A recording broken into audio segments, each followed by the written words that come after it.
This is Jocko Podcast number 24 with Echo Charles and me, Jocko Willink. And our guest tonight is Jody Mitic. Jody is a former Canadian Army soldier and sniper who served in Afghanistan. He now serves as an elected member of the Ottawa City Council. He got second place in a show called The Amazing Race. He authored a best-selling book about his experiences. He's a husband and a dad.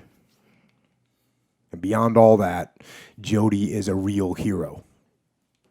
An absolute inspiration to anybody that knows his story, which is what we'll be talking about tonight. Welcome to the show, Jody. Thank you, Jocko. Did I miss anything?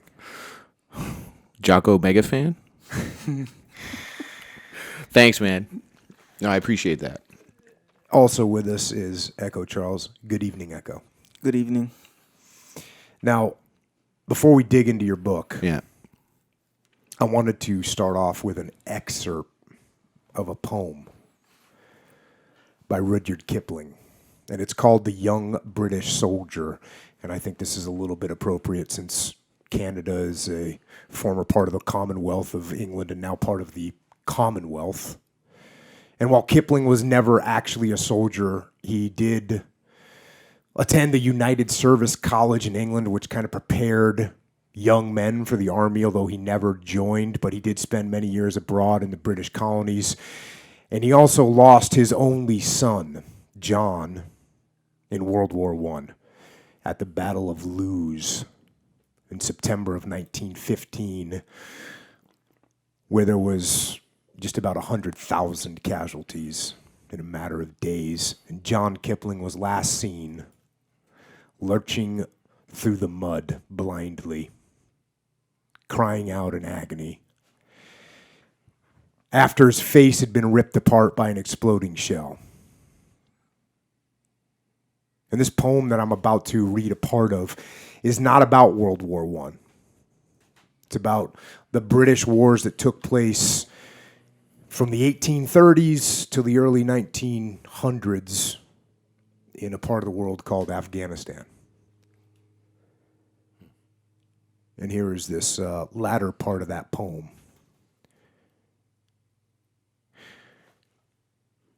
When first under fire and you're wishful to duck, don't look nor take heed at the man that is struck. Be thankful you're living and trust to your luck, and march to your front like a soldier. Front, front, front like a soldier. If your officer's dead and the sergeants look white, remember it's ruin to run from a fight. So take open order, lie down and sit tight, and wait for supports like a soldier. Wait, wait, wait like a soldier. When you're wounded and left on Afghanistan's plains, and the women come out to cut up what remains, just roll to your rifle and blow out your brains, and go to your God like a soldier. Go, go, go like a soldier.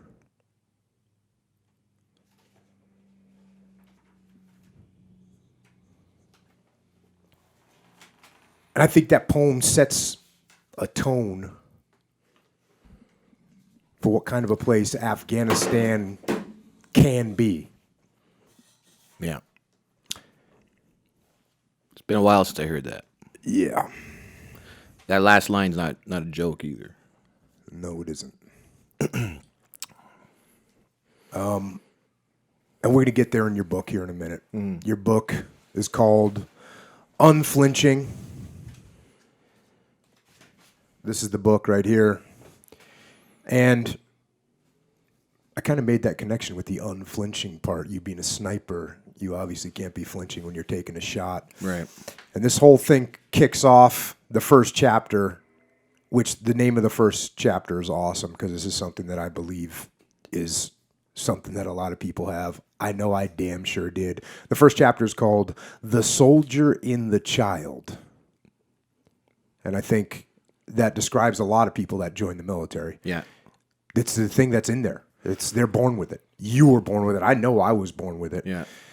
It's all I ever wanted to do. It's all I want to do. Believe me. Now, your mom, how did she feel about all that? She resisted, like any 80s mom, right? How old are you again? 44.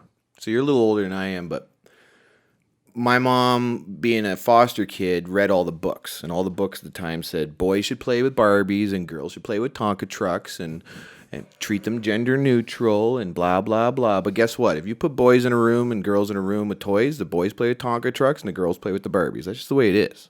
Yeah.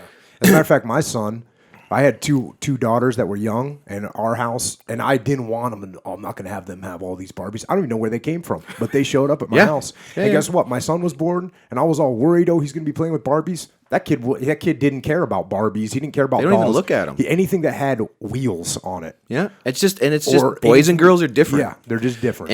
And you know what? I know lots of women that are great soldiers. I'm not saying that they don't have it, but mom wanted no guns, GI Joes, but no couldn't keep the weapons, and I love her for it, because who knows who I would have been if she had fostered it. It would have fizzled out. I don't know. But yeah, all I wanted to do was soldier since I was a little boy. So your mom had that attitude, and then along came Uncle Jim. Yeah, Uncle Jim. And tell us a little bit about Uncle Jim. Well, I mean, I just saw him the last weekend. Actually, he lives in Victoria, where Mr. Echo was born, and when you're a child, right? There's nothing more impressionable than a 3-year-old, really, right? And when I was 3, he would. Back then, if you were in uniform, you could ride the train for free and get the bus for free. And so he would ride the train in uniform when he had his leave. And he'd show up at the house and he'd bring me teddy bears. And I was like, this is obviously the coolest dude ever. And whatever he does, I want to do it. And he would tell stories about what he did, and he was an infantry soldier, same regiment that I joined. And that was the seed, I assume. No one really knows. This is just family lore. Right. Because mom didn't like it. Dad was a blue-collar auto worker. Yeah. His dad was in the army, but it was like conscripted into the Serbian border guard. When the German army showed up, he basically threw his hands up, was like, "Yep, I'm cool. Don't shoot." Mom's dad apparently was in the army, but no one knows because he died when she was 10. No one's really sure what he did. Apparently he was in Korea, but there's no record of it. So anyway, it was there, and Jim, I think, was the catalyst that sparked it. Sparked it when I was just a young, little impressionable boy. That happens. Now, when you got to be a teenager, you kind of sounded, in the book, you sound like a teenager. Yeah. You know what I mean? And I mean, just to go here in your book, you say, I was a loner who didn't fit in. I still dreamt of being in the army, probably because I wanted to belong to something. Yeah. And it was definitely clear I didn't belong in school. I hated school. Especially because when you get to high school, and I don't know how you guys. Well, I've heard you talk a little bit about it. It sounded like you had the same issues. Like, definitely couldn't connect with any of your teachers. The only teacher I remember, I had this one teacher. I forget his name, but he was Scottish originally, and he was my history teacher. Like, the only subject I cared about was history, really. And he would tell stories about everything else he ever did in life before he was a teacher. And I was like, okay, this guy actually has some shit that I need to hear, because he's been around the world and he's done everything. The rest of them, I became a teacher at a college, and this is how you type. And I'd be like, why am I even here? What am I doing here? Doing math. Snipers, we eat ballistic charts for breakfast, and math was useless to me in high school. And the last thing I wanted to be was in school. And I actually, because this was the 90s, right? So that was still when you could quit school to join the army. Yeah. And I was like, I'm just going to quit school and join the army. And my parents basically had to beg me to stay. They let me join the reserves, which in Canada is called the militia. And it's like once a week and a weekend a month. Mm-hmm. they're like, you can do that, but don't quit school. Finish school. I was like, all right. But it was like completely against my will. But they finally got you. They finally let you join. You joined the militia, Right? And then, but you still weren't active duty. Well, the militia in Canada, you can be called up to active duty, but it's not like we chatted a little bit about this on the way here, where you guys have a different system here because yours is much bigger. But also, like the militia in Canada was the military before World War II, basically. Mm-hmm. So regiments were local. It was a part-time thing, it was kind of like, it was what do they call it? The citizen soldier. Mm-hmm. And the regular army was just there to kind of give them an enemy force and take care of the machine guns and the howitzers, like the dozen or so that we had at the time. And it wasn't until after World War II that it flipped, because it was, the Cold War started and all that jazz. So, at any time, the regular army now into the 90s could say, you know what, we need 10 reserve soldiers to fill in a platoon here. And if you could volunteer. And I remember when I showed up to my reserve unit, there were sergeants sewing private stripes onto their uniforms because they were called up to the regular army, but you're not a sergeant. You're qualified because to keep guys in the reserves, they promote them faster. Right. But when you go work with the regs, they're not going to call you a sergeant. Right. You've been in as long as Corporal Smith. Private stripes, bitch. Yeah. So, but guys would fight each other to get those slots, though. Yeah. Because there was nothing better, more honorable than to deploy with a Reg Force regiment. Absolutely. And go, peacekeeping, but there's still a few gunfights here and there. I thought this was cool in the book. You talked about this here. You're basically starting boot camp, and you say you just get your hair cut. Yeah. You get your head shaved for the first time. Yeah. Once the barber was done, I studied myself in his mirror. I barely recognized the young man staring back at me. The eyes were the same, but everything else was different. I wasn't Jody Mitic, layabout loner, high school good for nothing, another floundering adolescent with no ambition and no life plan.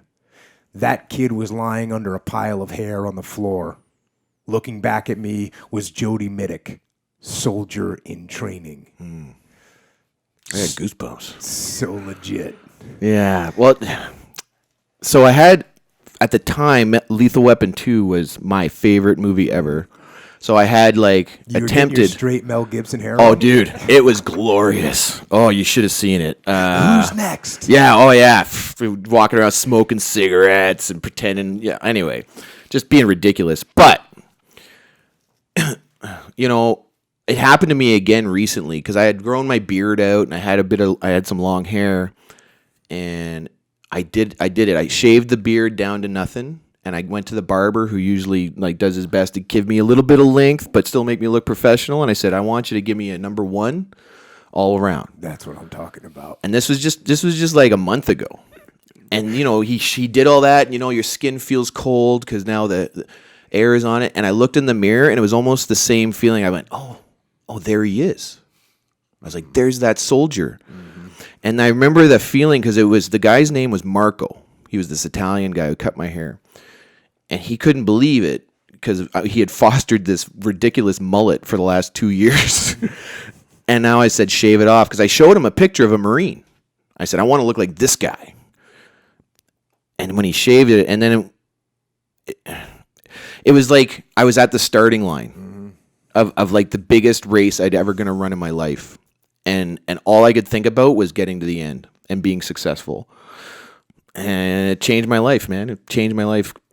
Yeah, you know what? One thing that, because when I was a kid, I was into, this is going a little bit tangential, but I was into the hardcore scene on the East Coast. Yes. Hardcore music. That's what I grew up with. And it was shaved heads, getting after it.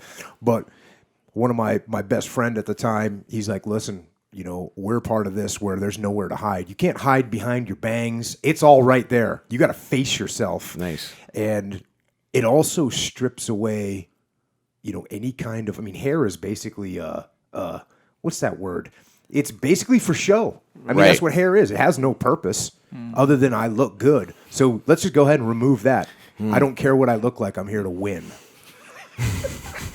So, yeah, I guess that might explain my haircut in some way. But I'm glad you picked that paragraph, because when I did this a month ago was when I started my training for a bodybuilding show I decided to do.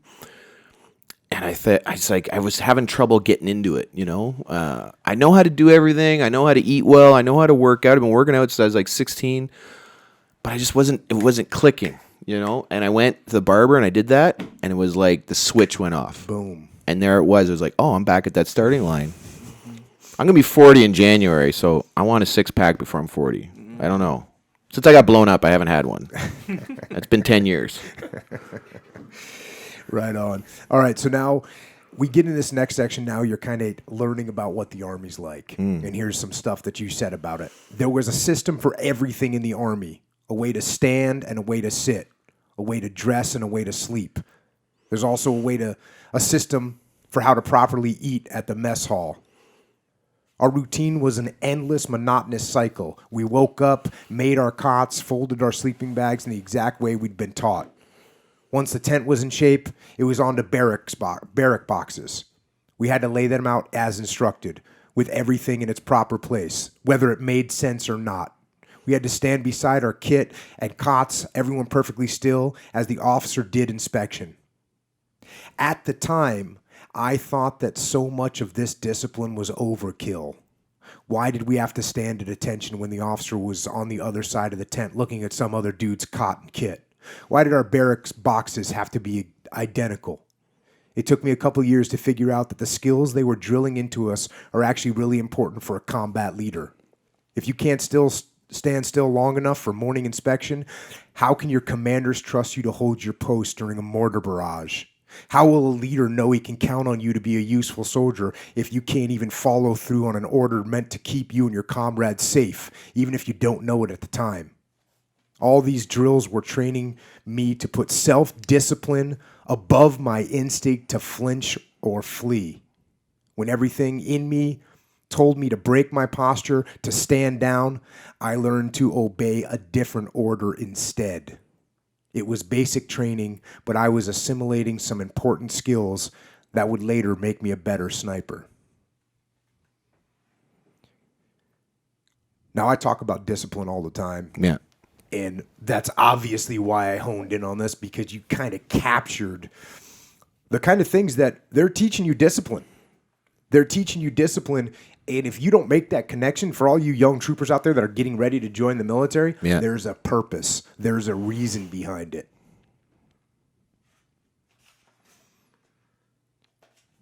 A definite purpose. And, you know, that's part of my book, is the book that I wrote with Leif. You know, one of the chapters is called Discipline Equals Freedom. Yeah. There's another chapter in there. It happens to be called Cover and Move. Yeah. And, you know, we relate it to everything we do. To me, there's no other tactic. And again, I had to call this out in your book.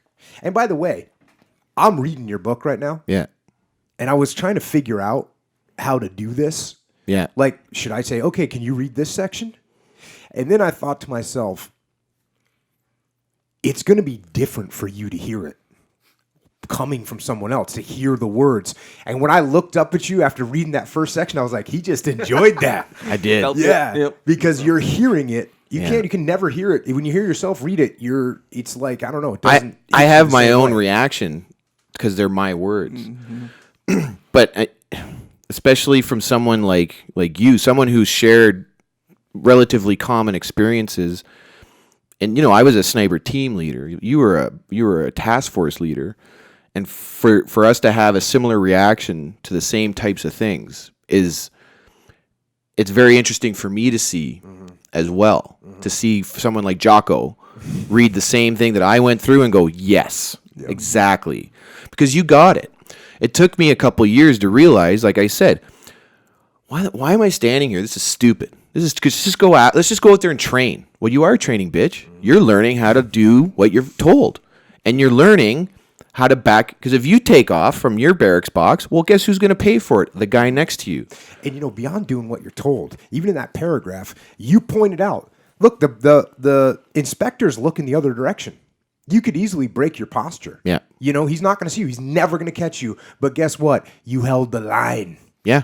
You held the line, and that's what you're learning, is that no matter what, no matter if people are looking or not, you're going to do your job. That's your duty. Right. It's your job. It's the job, right? It's the job. And people, what makes a good soldier? It's someone who understands their job is to be that soldier. And I know, okay, I know what I'm saying, and you know what I'm saying, but you got to go through that to really understand it. And me and you can give advice all day to people, like new guys. When you tweeted out I was coming, oh, I'm getting ready to go on selection. I'm getting ready to go I want to be a sniper. I'm joining the infantry. What do I do? What do I do? I can give you advice all day. Jocko can give you advice all day. But man, there's some things you just got to learn on your own. And that's that standing there with your boots polished standing at the chow, wondering why you had to iron your shirt again, is going to help you later on when you're under enemy machine gun fire and mortars are coming down. Trust me, that shit's going to help you. Yeah. But you're going to learn that on your own. Now back to cover and move. Here you go talking about cover and move. In our pairs, one guy would move forward while the other guy would shoot to provide cover. The mover would yell, "Moving," and jump up and move forward about 3 steps, saying in his head, "Up, he sees me, down," while his partner covered him. At down, the mover would take cover going to ground, taking up a firing position and yelling, "Covering," once in position. Then his partner would move forward the same way. The idea was to always have a foot on the ground, which means one soldier is covering while the other is moving. Boom. And you just had to break that out on your own team at work now in the civilian sector, right? Yeah, we had lunch, and the best thing I got out of reading your book, my transition was a weird one. Okay, politics is not business, but there are some business aspects in that I'm now dealing with people that aren't, I'm used to working in small teams with people that are professionals at what we do, so snipers. And even though that was 10 years ago, that's basically my last real working environment. Yeah, that's what you know. That's what I know. So even if I'm the boss and you're my sniper and I go, "Echo, I need you to take up this position," I can go away, come back, that position's taken. But when you're dealing with civilian staff who have never operated in that kind of, or we say operated, they've never worked in that kind of environment, if I tell them to do something and walk away, you better come back and check, because they're not used to that kind of freedom. Because it's discipline, but I'm giving you the freedom to do the job I gave you. You don't need me to double check that you took up the proper sniper position. And then also, the fire and the cover and move, the foot on the ground, I realized after reading your book, I went, so Jocko just basically was like, "Listen, dummy." That's how I felt. I felt like a dummy. I'm like, of course I should have implemented this in the office. My people were operating in silos because I had because I'm the sports commissioner for the city. So I had a sports. One of my assistants was on sports. One of my assistants was on the policy, and one of my assistants was on constituency work, and that's where you deal with the voters who call in. But none of them were talking to each other, and I was only talking to them sporadically. So I said, "Okay, guys, from starting today," I didn't tell them why though. I wasn't like, No, you gotta I wasn't going to say, "Hey, this guy Jocko gave me an idea." I said, "Hey guys, I got an idea. From now on, you're going to CC him, and you're going to CC him back whenever you send an email, and then I'm going to CC you, and you're going to CC me." Within that week, our productivity, 100% improvement. Because now, instead of, everyone was just aware of what the others were doing. And there are things that I already know, but now I got to learn to apply them in my civilian life. Because I'm not working with highly trained snipers anymore. I'm working with people that are good at their jobs, but not necessarily the way that I expect them to be. And there's so much. We were talking about it right before we pressed record about why is the last podcast was The Art of War. And to us, it's kind of like a duh. Joe Rogan says all the time, it's a duh. That's a duh thing. But there's so much you can take from that book, and there's a reason why Fortune 500 CEOs keep it in their desk, because you can apply a lot of what Sun Tzu said 3,000 years ago to right now. And just to your daily life, to your interactions with your kids, interactions with your boss or your subordinates or your supplier or your colleagues. It's all right there. It's just you got to translate it. It's not difficult ground, it's it's a position you have to take on an issue. So, yeah, like it's a trip to me. This whole life, this whole thing. It's human nature. Yeah. That thread of human nature runs through from 2,500 years ago at Sun Tzu, through war, through life, through business, through the relationships that you now have with your kids. Yeah. It's everywhere. Kids. Now, since you were a militia, you actually went back to school after you went to boot camp. Yeah. And so you get back to school, and this is very typical. Before militia training, I'd been so bored at school and found everything tedious and pointless. But after 8 weeks of soldier training, school seemed like a breeze. I started arriving on time and paying attention to lessons. In the military, you can direct your career according to your aptitudes and interests. So I decided to do the same at school. Instead of taking classes I hated, I picked ones I knew I would enjoy. My grades improved because I was doing more of what I wanted to do. For the first time, I had discipline and self-direction. And instead of all that energy being repressed or coming out the wrong way, I had focus. I went from being a loner and keeping to myself to becoming more outgoing and popular at school. That discipline goes a long way. It really goes a long. And see, I went to college after I'd been in the SEAL teams for 8 years. 10 years. So when I went to college, I was like, oh, bring it. Bring it on. I'm going to study every little thing you say, and I'm going to know it better than you. But I found I was a better student. Oh, absolutely. After going through boot camp. No doubt about it. And basic training. It just, like, learning became easier. Yeah. Oh, yeah. Yeah. Even if I didn't want to know what they were talking about. Yeah, and that's something that the Army imposes on you, is they'll teach you something. Yeah. And for the first time, because in civilian world, when you're a kid, they go, oh, you got to learn this, and you don't study, and next thing you know, you don't really know it, and then you take the test, and you fail, and you're like, oh, I'm not smart, I'm an idiot. In the Army, like, no, you will learn this. and then you learn it, and you say, oh, okay, that's how I learn. I actually have to apply myself and study, and now I'm going to get an A. Yeah. Which is awesome. So then, now you still weren't active in the military, and you went to get your factory work on. Yeah. Well, I was as active as I had to be. Because it's, it's part-time. Right. And then, there was a girl. This beautiful Russian girlfriend. And, Dad got me a great paying job. But I'll let you say it. Yeah, no, that's good. And then finally you were like, okay, I'm ready to. I mean, you worked in that factory situation for so long, and then you said, I'm going to go. Well, it's about a year, and I was making money that, like, it was like $25 an hour. Dang. I was 19. What was it, 96, I think? And I hated it. I'm sorry, Dad, if you hear this, because he got me the job, and it was with his parent company, because he was in the union. He was we had the Canadian Auto Workers. Right. Down here, it's the United Auto Workers. And it was soul crushing for me. Yeah. And nothing against guys that can do it. There are guys that have worked there 30 years. Yeah. They put the same rivet in over and over and over again for 8 hours a day, and they're masters at it, and they love it. And they punch their card, and they go home, and they do their thing. Wasn't for Jody. No.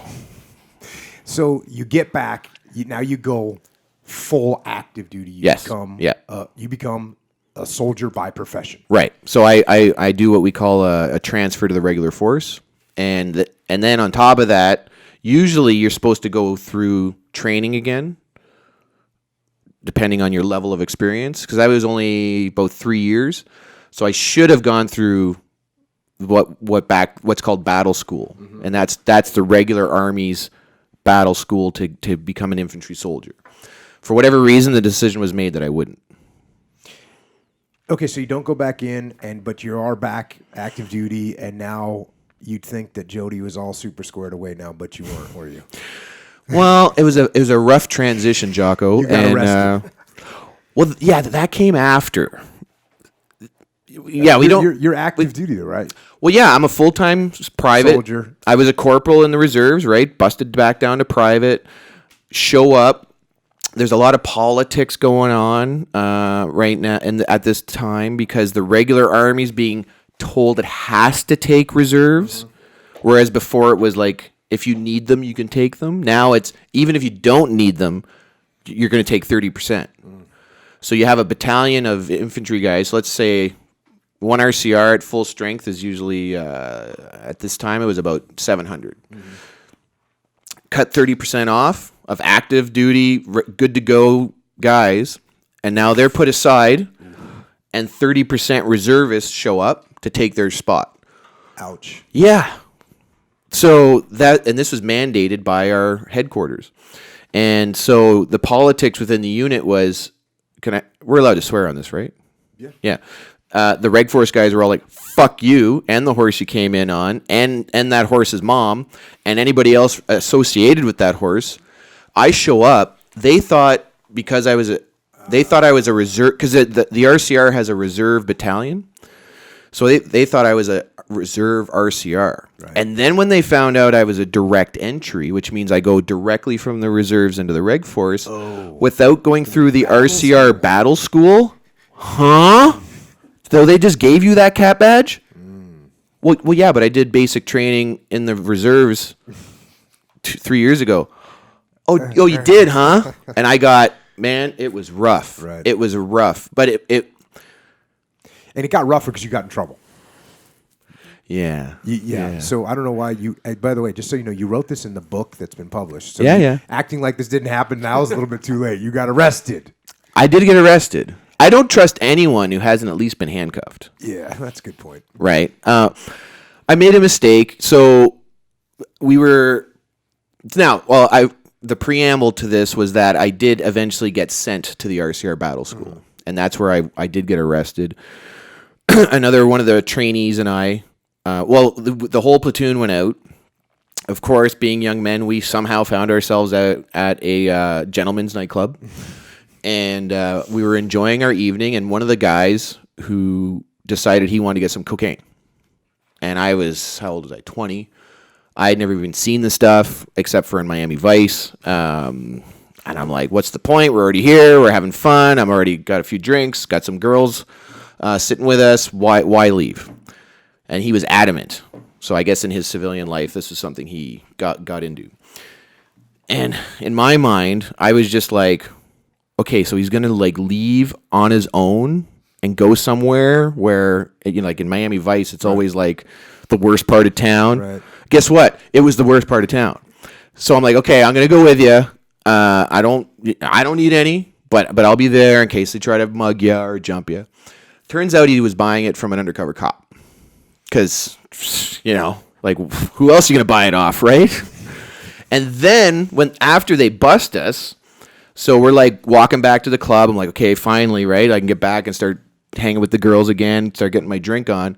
We get tackled by guys bigger than you and I. And like, they're the narc guys. And they're like, what are you doing? You crazy? They look at our ID. You guys are in the army, and you're going to smoke crack? And I'm like, what? Like, I look at the guy, I'm like, what's he talking about? He's like, well, they might not have had any coke, so I might have bought. And I'm like, oh my gosh. I'm just like, but now that's the reality of my life. Right. And there's no going back. There's no changing it. And it was, at the time I described it as the worst year of my life. But maybe it was the best, the subsequent year, because it taught me a lot about myself. Yeah, and that's the main reason why I kind of wanted to tell that. Yeah, I wanted you to talk about that because, number one, like you said, it's a mistake that you made that, you know, I've had that feeling too before where you're just like, okay, this is my reality now. You can't go backwards. Yeah. You're cuffed. Yeah. And yet you transitioned from it. And in the book, here's how you kind of talk about that transition, because they're going to send you back to Meaford. What's it, Meaford? Meaford was the battle school. So they're going to send you to the battle school for another crack at it, your third crack at it. My second crack at battle school, but my third infantry course. Indoctrination. Yeah. So here's what you did. And by the way, you were teeter-tottering this whole time. They don't know if they're going to kick you out. They might let you in. Because, just so everybody knows, the cops even took your side and, you know, they said, hey, this guy didn't have anything to do with it. But it didn't matter. The military will sometimes guilty by association, right? By association. So the police department was like, Jody, you clearly had nothing to do with it. But yeah, guilty by association. Right. And so they go back and forth. Finally, you get orders. Okay, we're going to let you stay in. And now you say this. I had two choices. I could be pissed off forever and feel hard done by, or I could go back to Mefford with a new attitude and make the best of it. I could keep my head high and get off the bus with the shiniest boots, the best pressed uniform, the best laid out kit, and the best attitude and be in the best shape of anybody there. And that's what you did. That's what I did. So anybody that's out there that's listening to this podcast that hit a little bump in the road, that's what you do. You show up with the best attitude, the best shape, with your head held high, and you get after it. Extreme ownership. You got to own it. Yeah. There's no hiding from it. There's no explaining your way out of it. There's no sideways maneuver you're going to make. You're that guy. I was that guy. Oh, there's that guy. Yeah. So now fast forwarding a little bit. You deploy. Now you're legit part of the regiment. Yep. Finally. And you deploy to Kosovo, which at the time was a real world mission. I'm sure you were fired up. I know I would have been fired. I didn't go to Kosovo, but I would have been fired up to go to Kosovo because it was the only game in town. I still remember when our commanding officer said, we gathered up in the parade hall, and he said, one RCR is going to Kosovo.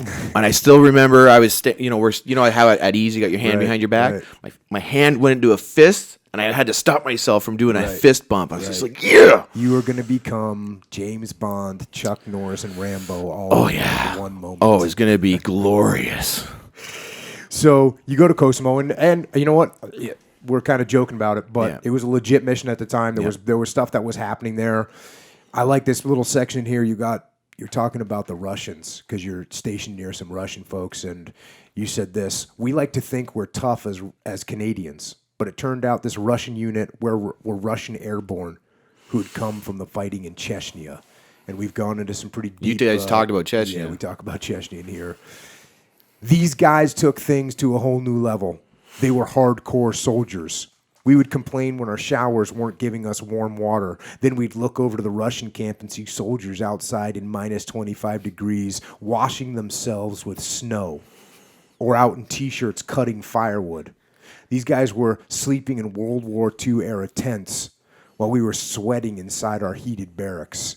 And every morning they'd be outside in the ball freezing cold, running, doing chin-ups and bench pressing big truck tires. These guys were legit. Yeah. And we didn't know there was some stuff going on at the Pristina airport at that time. That's why they were there. Do you remember this situation at all? Brief me. So NATO did its bombing thing, right? Bombed the Serbians out of Kosovo, basically. Yep. And then it was like, okay, so a NATO stabilization force, KFOR, the Kosovo stabilization, or whatever it was going to move in, and everyone was going to get a sector, British, Russian, or British, Canadian, French, blah blah blah. Right as we're like loading up on our vehicles, that brigade, or I don't know how big it was, of Russians just basically showed up in the middle of the night at the Pristina airport, which was also a military airport, and they set up a perimeter around this like mountain bunker in there. Which just recently I read an article about it, and they were like, yeah. Hey guys, it's been 20 years. This is what was in there. Oh shit! It was full of stuff that shouldn't have been there. So that's why everybody was like, well, what are they doing here? Why do they only want to be there? Because they were like, yeah, we're here to help, guys. We're just going to be right here in this area. Don't ever come in here, or we'll kill you. But we'll be right here. We're just here to help. No big deal. We want to be part of the exercise. But they were there to guard this like bunker. And there was I guess there was some nuclear and biological weapons in there, and some MiGs that should never have been in that part of Europe, apparently. And in the middle of the night, you'd hear planes taking off, and nobody knew what they were. But, nothing really of substantial events happened in Kosovo. No. You get home from that, and this is when you get the opportunity to go to sniper training, which is outstanding. And I thought you did a great job here of pointing out what a sniper is, because people have little ideas in their heads about what a sniper is. And here's Jody's version of what a sniper is. A true sniper is someone who's willing to do pretty much anything to accomplish the mission. The sniper has a particular mindset, and shooting is actually one of the easier parts of the role. I've seen men at the rifle range who are amazing marksmen, but who would be terrible snipers because they don't have the patience. They lack the ability to deny their own needs and to put the mission first. A true sniper will make himself uncomfortable just to make the shot. That is something so true. The guys think that what a sniper is someone that shoots really well. Yeah. Yeah. That's the easiest thing I can teach you. Right. If I need you to be a sniper, that's the easiest thing I can get you to do. You know that movie Shooter with our buddy Mark Wahlberg there? I have not seen it. It's based on a book about a Vietnam era sniper or something. But anyway, he takes this like guy who just teams up with him for the movie, and he makes him the shooter. Like he teaches him how to shoot because that's the easy part. All that other stuff I talk about, that's the part I'm looking for. That's what I'm looking for in a sniper. You could shoot all day. I could put you on the range and you could shoot bullseyes from 900 meters all day. As long as you got your Gatorade, as long as you get your 10-minute break, as long as I let you get up and go pee-pee. But what if I don't let you do any of that stuff? Then what? Oh, is it sunny out? Oh, that's too bad. Yeah, it's sunny out. Well, is it going to rain? Yep. Don't get up. Your target might come up. But what if there's ants crawling and biting your eyes? The eyes is problematic. I would admit, I would allow you to scratch the ants out of your eyes, but your target might come up while you're scratching. Yeah. I wouldn't get up if I was you. All the sniper courses, definitely, and you talk about it in the book, you talk about stalking, and that's something that I haven't seen that movie, but no one really understands the difficulty and the challenging and the self-discipline. It's an exercise in self-discipline to crawl, 1 meter every 10 minutes. It's hard to get to a position where you can see your target and take the shot. Because you have to have the patience to, and the mindset too, like, I don't know if it made it into the book. I know you should know your own book, but I remember I was leopard crawling with a guy, and we were on. It wasn't even a sniper thing. It was just like a field like a field craft thing. Mm-hmm. So we were learning how to just stalk just as soldiers, and we were side by side. But he was literally on an elevation maybe 4 inches higher than me. And I remember I was looking at him, and I was like, that's not a good spot to be. Freeze. Boom, Walker came over, got him. I was in direct line of sight, but I was just that 4 inches lower. You got to have the patience to look at the ground and go, I'm going to go this way, even though it's out of your way, because you can't be within sight of the spotters or of the enemy. And that guy went on to become our tier. He joined our tier 1 unit. He's a JTF guy. But I remember at that time, it's not like he was a dummy or anything. And we might have learned a valuable lesson. He probably learned a lesson, but that's the mindset I'm looking for from day one from a guy that I'm going to put through sniper school, because we don't have a lot of numbers in Canada. Like I was telling you, at any given time there might be 150, maybe 180 snipers active at any time in the forces, and that might if you add in our tier 1, tier 2 guys, or maybe there's 200. So I don't have time to go looking for the best guys. You have to come. You basically got to come to us, and so I'm looking for the patience. I'm looking for the guy who's going to take that extra 5 minutes and look at the ground. Who's not going to, when I tell him, okay, you can go start stalking. Who's going to sit there for another 5-10 minutes, lose that time, but study the route on his map. Because it's easy to start and run, and then you go, oh man, oh shit, I should know where I'm going. And no. Time spent on the map is time saved on the ground, right? And you're looking for that guy, and there's just it's probably the same with SEALs. You don't. It's hard to describe, but you know it when you see it. So you get done with sniper school, you spend some more time, and then September 11th happens. Game on. And the opportunity comes up for you to go on deployment. Now, you'd already been through sniper school, you were a sniper, but there's no opportunity for a sniper to deploy. What they need is a driver. Right. which a driver slash security. yeah, which is, I mean, it's definitely a dangerous job. It's definitely a monotonous job. Yeah. It's not a glorious job by any stretch. No. But and also what's rough about being a driver is you have a lot less control over your own fate. I mean, you're basically in a defensive situation. When you're driving in a convoy, you're in a defensive situation. That's all there is to it. So here you And are. you're a target. Yeah, you're a target. You've been trained to be the hunter, and now you get an offer to go on deployment to be the hunted, Basically, as a driver. yeah. And of course, because you're a warrior, you say, "Oh, you need a driver. You don't need a sniper." But I'm going to go to Afghanistan.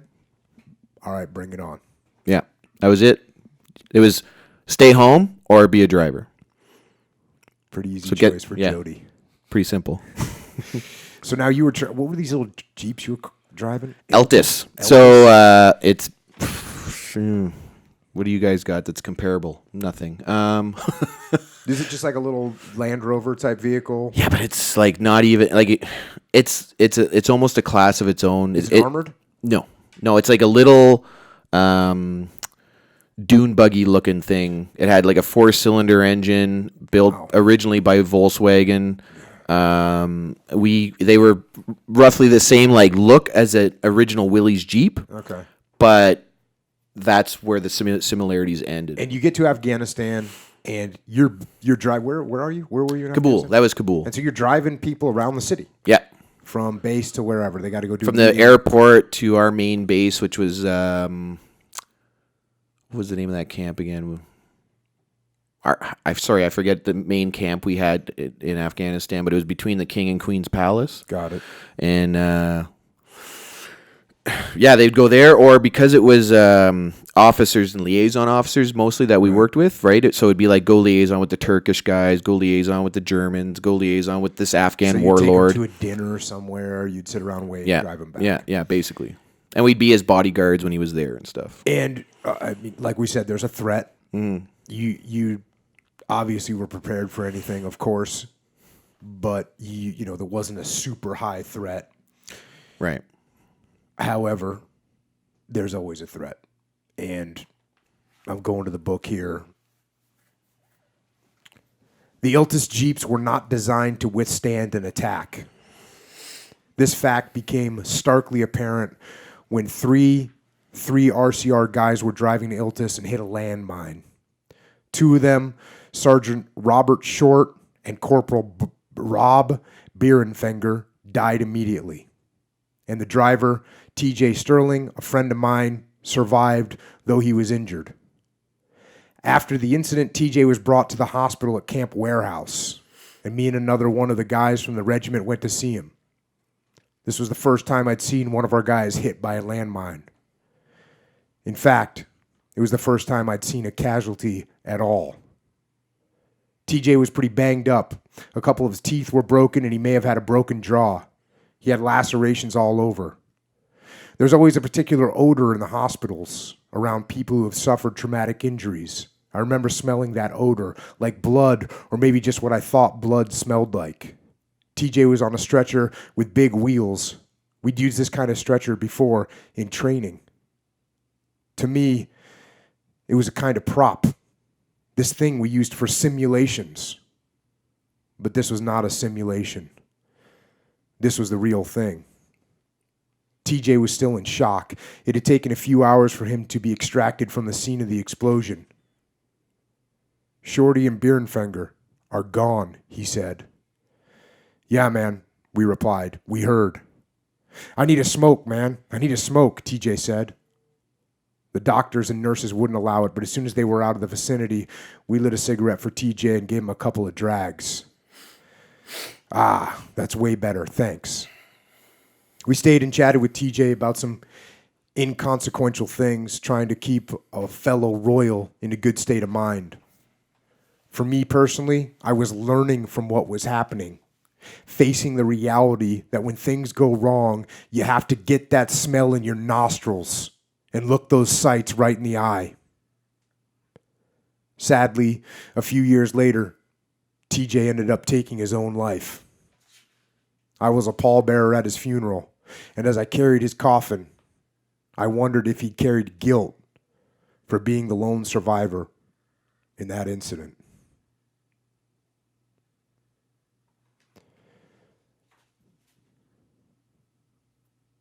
So really, to me, that's like your welcome to war. Yeah. And when you talked about getting that smell in your nostrils and looking those sights right in the eyes, that's, I think, an important thing for people to remember. Yeah. You know, when things are bad, some people want to deny that it's happening. They want to hold their nose and shield their eyes from it. Wrong answer. Breathe it in. Yeah. In our gig, especially. Breathe it in. You have to, in our line of work, that's the norm. And I'll tell you, having worked with a bunch of different companies and a bunch of different industries, they run into these situations too. You know, where their company's going to fail, or there's a problem, there's things go wrong. And no, you know what? Lives are not at stake, and I say this all the time, but livelihoods are. And if you're the CEO of a company, you're going to have to now lay off 500 people, 1,000 people, 3 people. And now that person's not going to be able to afford their mortgage or pay for their kids or get food on the table. That is serious business. You're ruining someone's life. And if you want to shield your eyes at that moment, and you want to hold your nose so you don't have to smell it, you're wrong. Yeah. And obviously this too here for TJ, this is, you know, we're talking about the psychological wounds that people get. Yeah. Which for him were worse than his physical wounds. I remember one time after I got hit, because he actually came back with us in 06 on the tour I was wounded on. And he stayed in the talk the whole time, but I remember we were back, and I was hit, and we were at his house, and we were having a little bit of a party, and he was crying because he couldn't believe that because he got, he was wounded, and he got a monthly stipend for his injuries, and he was still active duty and stuff. And when I got wounded, we had a new veterans system come in where I just got like a lump sum payment. And he was crying about, how is it that he can get this money, but I only get this money? And Jody, what happened to you is so much worse than what happened to me. And I was, why are you worried about? I'm okay, man. I'm alive. We're here. We're having some drinks.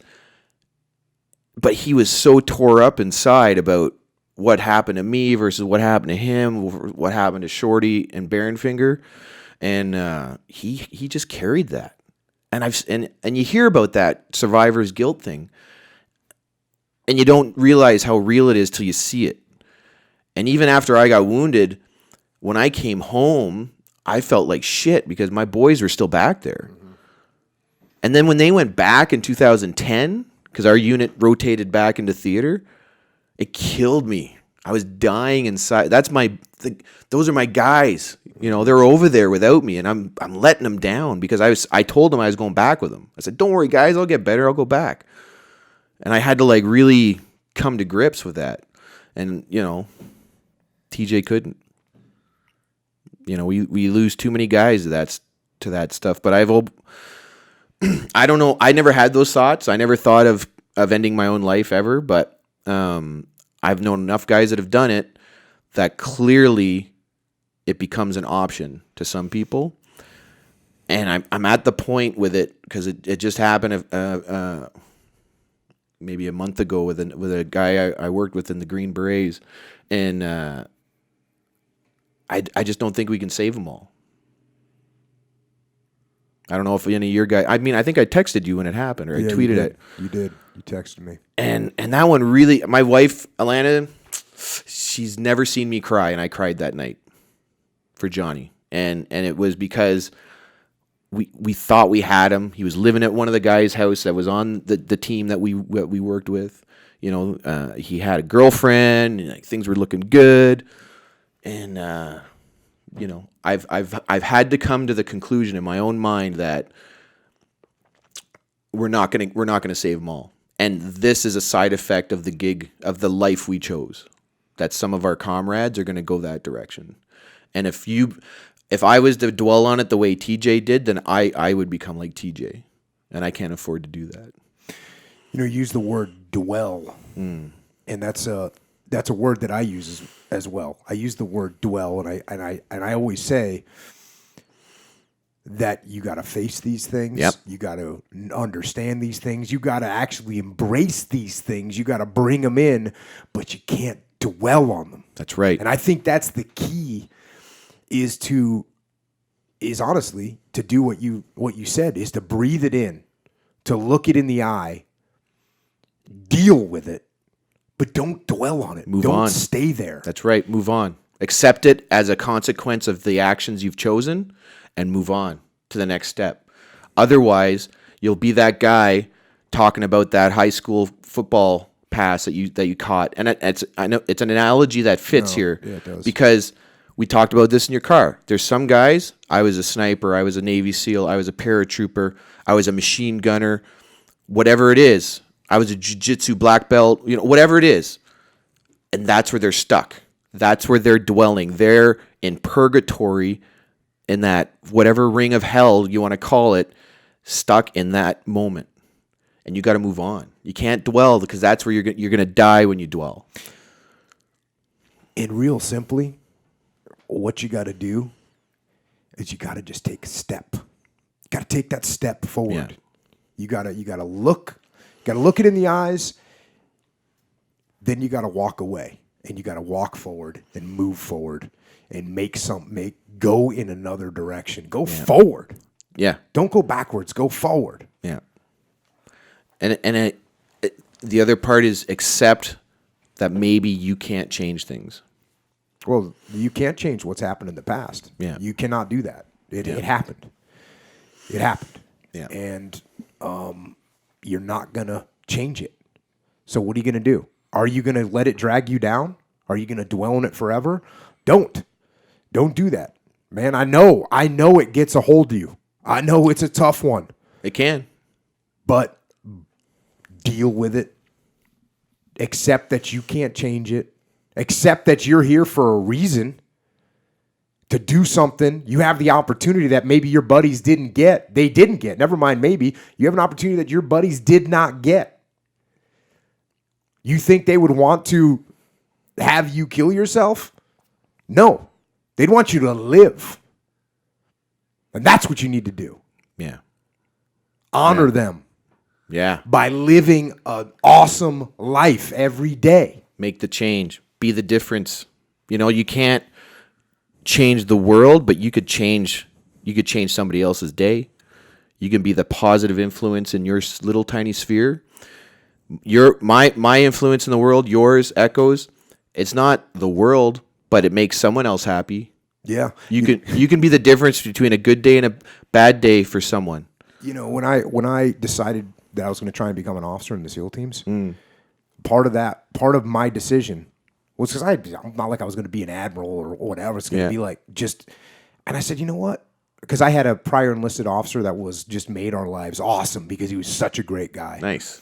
Yeah. And I said to myself, you know what? I might not change the world, but I'm going to have a cool SEAL platoon one day, and those guys are going to be fired up, and we're going to kick ass. Just my little world. Just that little thing. And no matter where you are, you got that little world. Maybe, like you said, maybe it's one other person. Maybe it's just yourself. But you make that little part of your world a little bit better. Yeah. You wake up in the morning, I firmly believe you decide how that day is going to go. Absolutely. Whether, I missed my flight to come down. I should have been here yesterday. I missed my flight. I own that. I had a bad morning. And I think I was even on the phone with you, and I said, yeah, extreme ownership, my fault. And you giggled at me, and you said, yep, own it, whatever. And then my one assistant called me, and I said, you know what? I'm done being pissed off. Because I'm not going to let this one thing ruin the rest of my day and the rest of my weekend. How's that helping you move forward? How's that helping the rest of your day? How's that help you get here right now? It doesn't help anything. That doesn't mean be a robot either, though. No. deal with it, process it. Don't get me wrong. I was really mad yesterday morning. And it takes a lot. Steak waiting for you down here. I had all kinds of good shit planned. Well, I'm like, of all the things to be late for, yeah, that's right. You want a guy like Jocko to think you're a shit, you're a plug and can't make a timing. But, everything's going to be okay. Yeah. I'm here. We're still doing the podcast. It's beautiful weather. I got to see my kids. I got to pick them up from school because I didn't think I was going to. I got to see some friends, walk the dogs that day, but I made that decision myself. Though I was sitting on the edge of the bed, I didn't have my prosthetic legs on yet, and I said, "Okay, you're pissed off. Now you're done." And I got up and I carried on with the day it's easy to say. It's easy for us to say, take that step, don't dwell, move on, but I firmly believe if you decide you can change your circumstance, that's a decision you have to make in your own mind. I firmly believe it. And it might not feel like it today, but try again tomorrow. Yep. And then try again the next day. And you know what? Call me before you make any decisions. Please call me first. Call, or if you have Jocko's number, call him. Because the world is definitely better with you here than without you. No doubt about it. And I hate to keep hammering this nail, but it's just a theme that I'm tired. I'm tired of hearing. A buddy of mine, another sniper, had a heart attack not long after that guy killed himself. He's a great dude. He's a legend in the Canadian sniper world. And he was diabetic, and he smoked 1,000 cigarettes a day and drank 1 million beers a week. And they said the heart attack was so fast, he probably was, because they found him in bed. He was crawling into bed and probably went, "Ugh!" and was dead before his head even hit the pillow. That's how massive a heart attack it was. When I heard it was a heart attack, I was actually happy. Because when I heard it, I went, I just went shooting with him. He was in a great mood. They're like, "Oh, no, it was a heart attack." And I went, "Oh, thank God." Mm-hmm. That's the point I'm at with that subject. Horrible. So anyway, let's move on, man. Let's talk about puppy dogs and rainbows. Okay, we're not there yet. I felt like that was a good reference. Miss my flight. Good. I can bring my kids to school. Right. Yeah. All this good that came out of it. That's right. So I would like to go rainbows, but we're not there yet. All right, brother. Hit me. So now you're coming back from Afghanistan, and you got your girlfriend and whatnot, and here we go. My first tour in Afghanistan ended a few weeks later, and I headed back home. I was still haunted by all the things I had witnessed in Kabul. Images played over and over in my head, whether it was small children begging for money, a mother holding a dead baby in the streets, or my buddy TJ bloodied up from a roadside bombing. My girlfriend expected me to return as the same guy who had left 6 months earlier, but I was a different man now, a different Jody. Everything around me looked different, too. Maybe things hadn't changed much, but I felt like I was on an alien planet. My girlfriend had redecorated the house, moving some of the furniture around and repainting the bedroom, and I found it upset me. Life had gone on without me, and that fact was hard to take. People around me kept saying, "What's wrong with you, Jody? You've changed." And that would make me even more upset. Not because they were wrong, but because I thought I was the kind of soldier who could just walk it off. But few soldiers can. It takes time after a tour of duty for a soldier to readjust to civilian life, and I wish I'd known that earlier. I was expected to continue life just as I had lived it before my tour, but I couldn't. Not right away. I couldn't step back into my normal routine as if I hadn't witnessed anything on mission. I couldn't just hop in the car and go to the grocery shopping like everything was fine. It's interesting that you kind of felt like you were weak sauce because you were not the exact same before you went on deployment. Yeah, you feel like a pussy. Even though you shouldn't feel like a pussy. Right. You feel like a pussy. It's the most frustrating. At the time, it was one of the most frustrating things because you want to be that guy for your woman.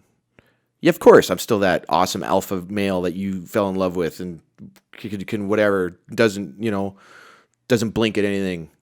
Except that water bottle at the side of the road right there. What's that pile of garbage doing right there? What do you mean I should just drive? Oh, right. Yeah, this is our street. Sorry, it's not a road in Kabul.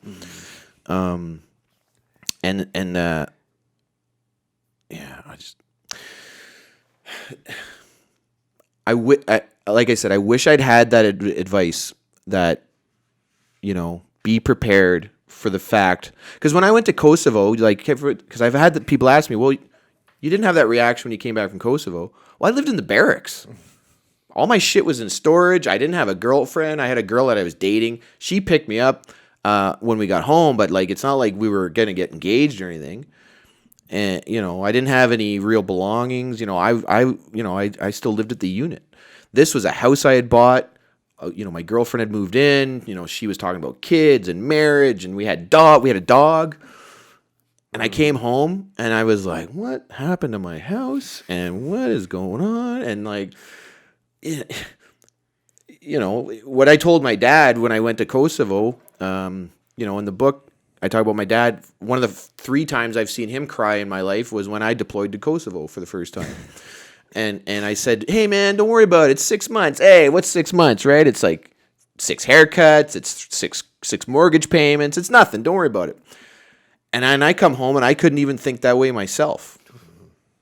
And and I don't know if you felt like that after your first deployment, but this one was different because I guess I had a life to come home to besides the unit. I've always been very compartmentalized in the way I think. Right. Sometimes probably to a detriment to my family a little bit. But I've always been very compartmentalized. Like work, come home, I'm not at work anymore. So just stop thinking about that stuff. And it's usually pretty positive. But the problem is that when you realize you're compartmentalizing your family out of the picture, kind of, which I would have a tendency to do somewhat. Right. And I mean, that's probably part of one of the things that. But even when you were a real young guy, like how long have you been married? I've been married for a long time. Oh, okay. And I've always been like that. Okay. I honestly, it's wrong, I think, but the SEAL teams was always the biggest priority in my life. And people will be like, "Oh, family first." That was not true for me. And luckily, my wife understood that. And she didn't hold it against me. Right. She knew that someday, the SEAL teams wasn't going to last forever. And all you guys in the military, I'll tell you what, the military does not last forever. Well, the big green machine rolls on. Yeah, exactly. With or without you. Exactly. And the people that are there when you fall off, those are the ones you got to worry about when you're still on. Yep. And so that's why I think I just was able to compartmentalize away. Right. And I would basically be almost a schizophrenic of this is a guy that works. And this is a guy that's at home. He's dad or whatever. And boom, I just had that really good split. And I think it was beneficial to me. Probably was. Probably is. Yeah. I think it is. I guess I assumed I was that guy too. Because I approached most things that way, but maybe just having that little home of my own for that one tour, and then also losing a couple buddies for the first time. Maybe I don't know what the thing. It's not like it didn't wreck anything. Like my career was fine. Like it was just. Well, I mean, I lost a fiance out of it, but yeah, and that's what happens next. Yeah. So she announced. This is back to the book here. She announced that she was leaving. I was shocked because I didn't want to break things off. I just wanted to postpone the wedding. But for her, this was all too much. Our relationship was over. While I was certain this was the right time to get... Well, I wasn't certain this was the right time to get married. I was certain about one thing. I wanted to go back to Afghanistan. And this time as a sniper. And that's something that... Yeah. I mean, that's something that's hard to reconcile.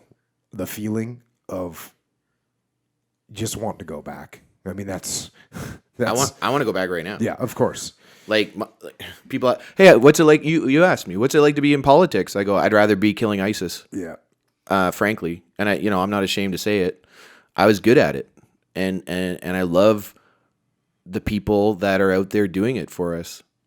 Even though I'm not one of them anymore.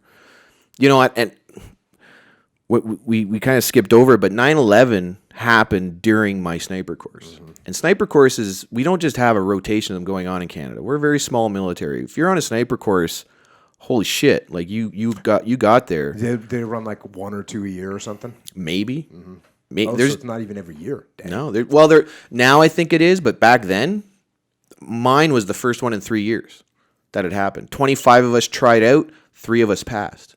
So it's not like you get on it and it's okay. You just got to pass. So, but 9/11 happened on like day 5 or 6 or something, and as the towers fell, we watched it fall on TV. Like they interrupted a class. We thought it was like a Cessna, right? Mm-hmm. The guy comes, someone just flew a plane to the World Trade Center. We're in the middle of you don't interrupt a class, right? You don't interrupt a training session. Yep. We're like, okay, man, thanks. And the duty sergeant runs off. But we think a drunk guy in a Cessna. And then he comes back, and then so we go down to watch at the duty station. And as the towers are falling, I'm hearing like the starting bell, right? I'm hearing like the horn at the start of the Super Bowl. And I'm like, oh, it's on. Because I was considering retiring because of the lack of action. So you did get your, I hate to call it a dream, but you got your dream. Going back to Afghanistan. Oh, yeah. And this time you're going as a sniper, which is awesome. You're back in Afghanistan, and there's some heavy fighting going on now. There's some legit fighting, and the Canadians are actually leading operations, which is the first time in quite some time, I think, since Korea. Yeah, well, this was the first time we'd led operations that were non-peacekeeping ever since Korea. Yeah, you're right. Yeah. And what we walked into was the first offensive in NATO's history ever. Mm-hmm. Think about it, right? NATO's never been on the offensive except for in Afghanistan. Kind of weird, but North Atlantic Treaty Organization. But anyway, this one was called Operation Medusa. This Canadian-led NATO operation was going to be different from anything we'd done so far. It was a bit of a wake-up call. So was the fact that my buddy Jeff Walsh had been killed in friendly fire in an accident that happened in August. Clearly, we were entering a high-risk situation. That didn't deter me in any way. If anything, it made my resolve stronger. I'd trained for this, and I was ready. It's a good feeling. What was the friendly fire? Was it aircraft or was it shooting? No, this one was unfortunately it was his buddy in the vehicle. They were sitting next to each other, and I guess he got in with his rifle, not paying attention to the muzzle, and it went off and shot Jeff through the face and killed him. No one really knows exactly what happened, but that's basically pretty much what everyone figures happened. Muzzle discipline. Never point your weapon at something you do not want to destroy. Yeah. And keep your finger off the trigger. Keep your weapon on safe. All right. Now, as you guys are getting ready to go into this Operation Medusa, one of the orders that comes out is, if anybody gets hurt during this mission, we're going to stop right away and take care of it. We're going to make sure the casualties are dealt with and then reassess the situation before moving forward. That was during the company commander's orders. Right. And you were kind of thinking, wait a second. Yeah. Yeah, for those of you that don't know, which is, I'm sure, people that aren't in the military, when you're going on an attack, your idea is to maintain the momentum of the attack. And you take casualties along the way while you're attacking, you keep attacking. Yeah. You don't stop. You know, you're going to take casualties. People are going to get hit. Things are going to slow you down. You don't slow down. You try and keep pushing forward. You keep pushing forward. I've said it on this podcast before. Aggression will mitigate risk. So you get aggressive, you move through the target, you get the target secure, then you can deal with the guys that are down. Yeah. Not that you're going to ignore them and you can't drop off a medic here and there to handle a situation, but you're not going to stop. I mean, literally, stop. No. You can't stop the whole battle group. Stop. You can't stop. But, I don't know if the order was delivered the way it was intended, but that's basically that's to paraphrase what was said. Yeah. And that's why, a couple of us were just kind of like. Yeah. And what's really to your point of you're not sure if that's what was meant, what's really important is that the main thing you want to get across to your troopers when you're going on to assault is you want the main point to be to get aggressive. That's the main point that you want to get across to them. Not, hey, the main point that you're going to take away from this is if we take casualties, stop. Eesh. No, we're going to get aggressive. We're going to finish through the target. We're going to secure the target. And nothing's going to stop us from doing that. I don't care what happens. That's what you want to have going into an assault like this. That was always my impression. I've never been a company commander, though. But you've received plenty of orders. Yes, sir. All right. Now, we're starting it on the assault. The assault is going down. And here we go. Up ahead, the first vehicles were closing in on the white schoolhouse. The Zettelmeyer had cleared a way for the lead platoon comprising of 4 LAVs and a G-Wagon to take position next to the schoolhouse. It was at this point that the Taliban decided to make their presence known by firing an anti-tank recoilless rifle round at the softest vehicle of this lead platoon, the G-Wagon. The round went right through the front windshield, causing immediate casualties. Next, our whole assault opened up all at once. Every cannon, every coaxial machine gun was firing. Taliban were coming out of the weeds all around us, out of tunnels, windows, mouse holes. They had held their powder to the last second, and then it was game on. They had the defender's advantage, and they used it.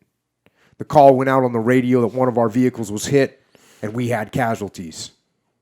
As this was happening, one of the LAVs that was stuck next to the schoolhouse went nose first into a ditch and was stuck. I was trying to listen on the radio when suddenly the troops who were sticking out of the top hatches of our LAV yelled, "Holy fuck, they're right there!" They let go a burst from their C7s, followed by a grenade from a rifle-mounted grenade launcher. At that moment, our artillery began raining down and air support started dropping bombs on the Taliban. I felt helpless during all this chaos because the plan for us as snipers was to get involved only once objective rugby had been achieved. At that point, we would get up on the school's roof and provide cover for the bound to the next objective.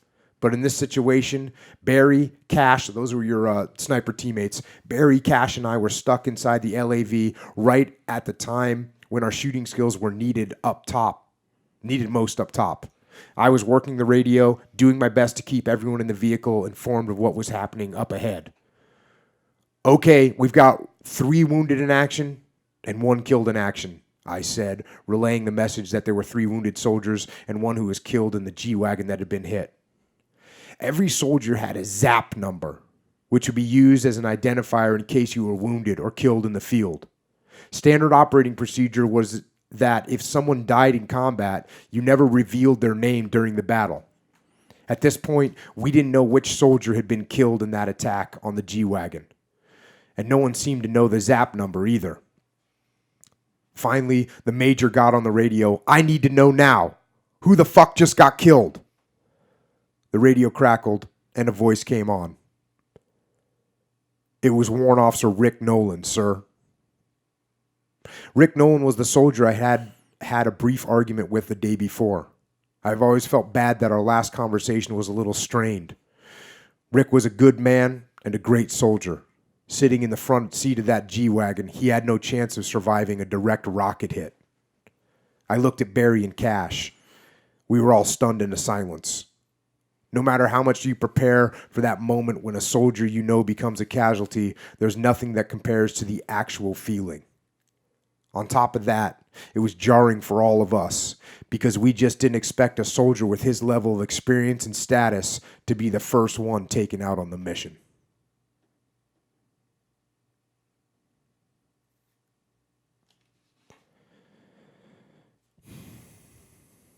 that section right there reminded me I had guys out. They were clearing a sector of Ramadi, and big gunfight broke out, and I don't know, 300 or 400 meters away, maybe 500 meters away, whatever it was. I can just hear gunfire, mayhem, radios. I get up to a rooftop, and I'm, hey, what's up? And I hear the element commander got on the radio, and he says, hey, we're going to need casualty evacuation. We've got 1 killed and 1 wounded. And they were with, I don't know, probably 20 Iraqi soldiers and 5 or 6 SEALs. But you don't know who it is, right? And so I'm waiting. And you don't want to say anything on the radio. And I'm waiting. And finally, I just said, is it Iraqi or American? It was like the longest pause I've ever heard in my life. And he comes back and he says, both Iraqi. And it was like, hey, no offense to the Iraqi, but to the Iraqi soldiers, but I was Relieved. very relieved at that point. And you talk about that too in here, how somebody gets hurt or somebody gets wounded or somebody gets killed, and you know it's one of your guys, and you feel guilty when you hear the name and it's not whatever one of your better friends or whatever. And that's one of those strange and freaking horrible things about war. Yeah. You guys were, I mean, this was like a shit sandwich out of the gate. Yeah, you got to remember, this is the first time Canada's been on the offensive since Korea. And doesn't matter how much you train, the first few minutes are going to be sloppy until you get your shit together. Well, I shouldn't have even said shit sandwich. I should have said this is combat. That's it. Because I mean, you go into there, you're setting up your positions, you're moving into position. The enemy hadn't really revealed himself, as you said in the book. They held their powder. Yeah. Well, we wondered if they were there at all, because the day before, we watched as they all drove out of the area. Fighting aged guys. Just drove away in trucks full. They left some guys behind. They actually, the average Taliban guy, you don't even have to duck if he's shooting at you, really. I mean, you should duck, but the point is, he's probably not going to hit you. But whoever they left behind were guys that knew what they were doing, and I give them credit for that. Like, they're not soldiers as we consider it, but they're tough guys. And you guys, sniper team, you guys didn't even have your body armor on. Yeah, well, because sniper, it's part of the. What's the 3 rules of special ops, right? Always look cool, always know where you are, and if you don't know where you are, make sure you look cool, right?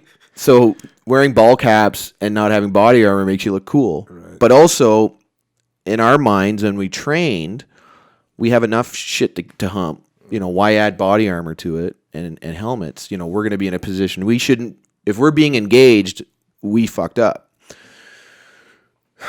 But I tell you, I don't know if you're going to read it, but there's a few minutes later where I'm like, I really wish I had some body armor and a helmet on right now. I'm not going to read it, but that's why I brought it up. And I was actually not going to bring it up, but then I circled to bring it up. You know why? Because there's somebody out there that's in the field right now that's going on some operation, and they're thinking, you know what? I'd probably be better off if I didn't bring my body armor. And I'm going to tell you, bring your body armor. Yeah. Bring your body armor. I did one operation that, for a bunch of reasons, I decided that I didn't need body armor. Right. And, of course, ended up in a bad scenario. And the only thing I'm thinking as I have a gun pointed at my chest is, you're an idiot. Yeah. And you don't have body armor on. We had the strike plate in the front of our chest rig, but we found out after, if we'd ever been struck in that plate, the spall from the plate would have killed us because it's designed to be inside the body armor. Right. the Kevlar, because it had a Kevlar wrap around it, around the ceramic. But turns out it's not. That wrap is there more just for aesthetics or something. I don't know. But anyway, so it's like, oh no, it has to be inside the issued vest in order for it to work. A pocket in your chest rig? Yeah, no, that's not. And the other crazy thing, again, for guys that are overseas right now, even if you think you're going to be far enough away from a firefight, if you get hit with an IED, you want your body armor on. I mean, that's 100%, all there is to it. 100%. I always wear my body armor in a vehicle. Yeah. After this, but but even the night I was hit, I didn't have body armor on. Yeah. I don't know. It was just a weird thing for me, but like the Romans or no, the Greeks, the Romans, they called it, the first time you see combat, seeing the elephant. Mm-hmm. So so let's go back to Rick. So Rick, he's a warrant officer. So to you guys, maybe a petty officer, chief petty officer. Mm-hmm. Roughly, he's like he was the company quartermaster, so he's not sergeant major, but he's like the next NCO down. Mm-hmm. I'm going to guess he had about 18, 20 years. He had been a recon guy most of it. I trained under him, mentored under him. It's like when you imagine casualties, you're imagining Private Smith and Corporal Jones and whoever. Mm-hmm. But our first guy killed is a guy who trained his whole life for war, and he's the first guy gone. There's no status, there's no seniority in combat. No, it doesn't care if you've trained every day for 100 years or if you've trained one day ever. That bullet if it's got your name on it, it's got your name on it. I was going to say bullets don't even have names on them. Yeah, they're going to hit who they're going to hit. Yeah, and that's why combat is that's one of the things about combat that makes it so damn awful is, like you said, you can train as hard as you can train. You can make no mistakes. You can be the perfect warrior on the perfect mission, and you can still get blown up. You can still get shot, and there's nothing you can do about it. Yeah. I mean, I hate to say it. There's nothing you can do about it. You're getting in. You're going to be trading lead with other people, and that bullet can hit you. Yeah, and even if they are dirt farmers with 30-year-old AKs, if it's functioning, it's a threat. And I've had chats with guys about why was that vehicle even on the objective when you had these perfectly good armored vehicles. Now these are up armored Jeeps. Mm-hmm. The G-Wagons. They're the German one, right? Yep. Yeah. We'd only trained to this point, right? And in training, that vehicle went to the objective.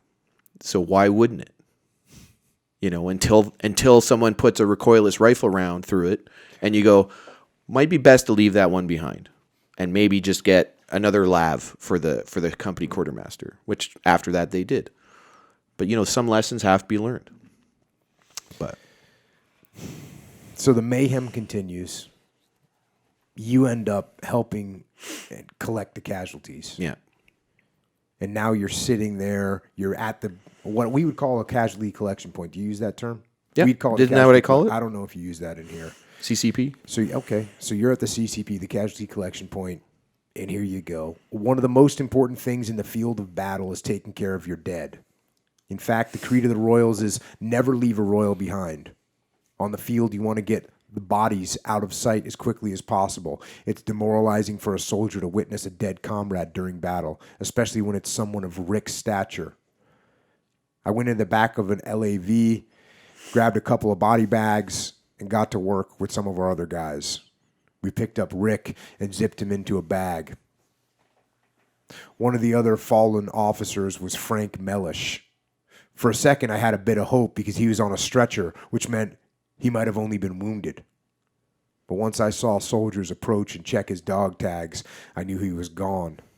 A casualty of the round that took out the Zettelmeyer. The sad twist was that Frank Mellish and Rick Nolan had been friends for their whole careers, and now they were lying on the ground together. Next, I helped put Private William Cushley into a bag. I'll never forget looking directly into his still open eyes and saying, "Sorry, bro," as I zipped up his body bag.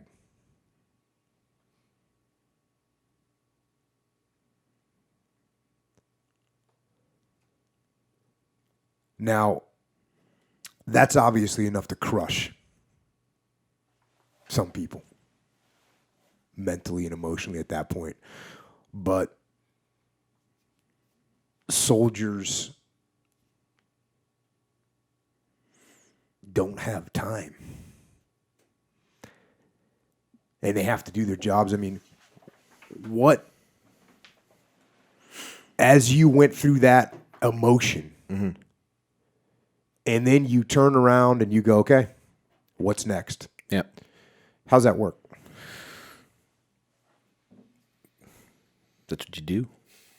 If I had spent more than that 1 second saying, sorry, bro, what am I missing? I couldn't get my snipers into a position to be useful being snipers. So we were being useful in other ways.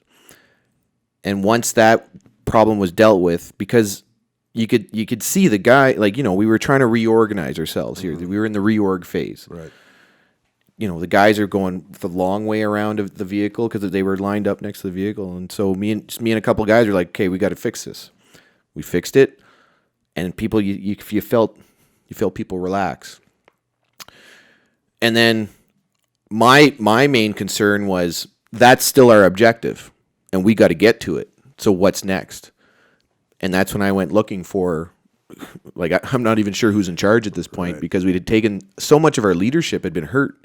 The company sergeant major, 2 of the warrants, and we had, when that Zettelmeyer got hit, it wounded a bunch of guys.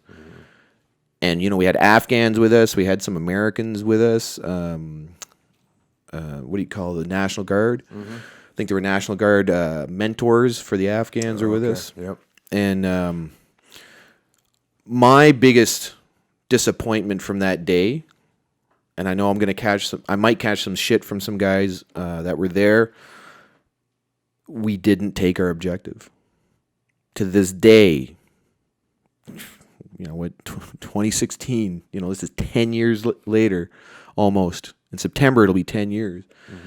And to this day, I'm like, fuck, we didn't take our objective.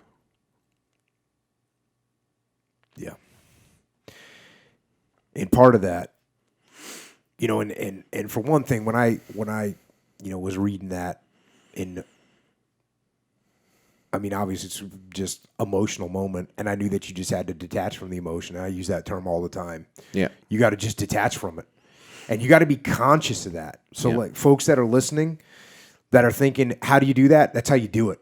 When you feel the emotion starting to override your logic and your ability to do your duty, that's what you have to do. You have to go, okay, I got to detach from those emotions and I got to do my job now. Yeah. In that moment, I actually don't remember, I didn't really have any feelings. Yeah. I get more feeling now out of it listening to you read it. Yep. Because starting with, especially when TJ got hurt, that's our workspace. Yep. Here we're in an office, you get people typing, doors opening, closing. That's the normal sound and vibe of this workspace. We had burning vehicles. We had dead soldiers. We had wounded soldiers. We had about 15 wounded by this point. We had air support raining in. We had artillery support raining in. We had enemy mortars coming down. And, that's the norm. That they don't, when you sign up to be a Navy SEAL, they don't hide the fact that you might get in gunfights. It's the first thing you read. It's in big, bold, black letters. You could get killed. It's not in the small print at the bottom of the contract, clause B of section 4. It's right there. That's what you signed up for. So it's not abnormal for these things to be happening. What you have to do is accept that they happened and carry on with the job. And in that moment, I remember I said sorry, bro, because I was actually probably felt more like, hey man, sorry you're out of the game. Because it's going to get exciting from here. A fallen soldier in combat, to me, is, especially a volunteer, we weren't drafted. Did anyone make you join the Navy? No. I fought with my parents to get into the Army. Yep. I would have fought 10 of my best friends to get that job as that sniper team leader. And there was nowhere else I wanted to be. And a soldier falling in combat doing the job he chose in a it's not of our choosing. Don't ever feel sorry for me because I went to Afghanistan. Believe me, I wanted to be there. And to fall, I get in a lot of shit by some people, but it's one of the greatest things a soldier can do is to fall for it with his friends doing the job that he chose or she chose. And I get in shit sometimes because I think like this. Well, I think the reason that is because it's so hard for people that don't know what that brotherhood is like. Yeah. They don't know what it's like to want to do that. They don't understand that's the soldier in the child. That's the way you've wanted to be your whole life. That's the way I wanted to be my whole life. So for these things to happen is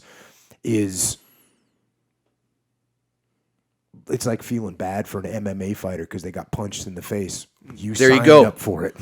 You signed up for it, and those guys, they're there to fight. And in the military, you're there to fight. Yeah. And a byproduct of fighting in this situation can be injury. It can be death.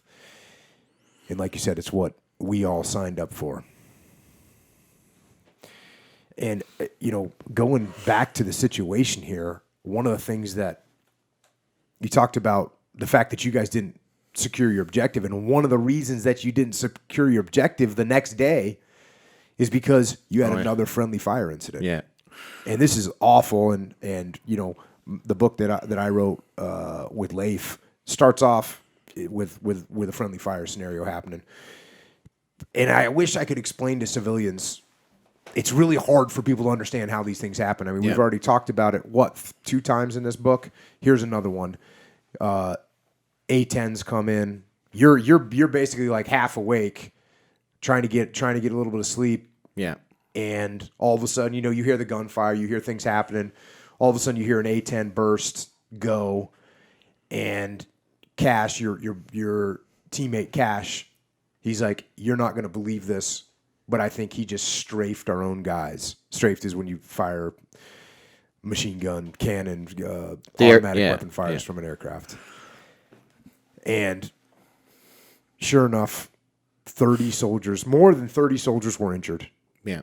And one was killed. And by the way, the one that was killed was Private Mark Graham, who was a Olympic sprinter for Canada, 1992 in Barcelona. Yeah.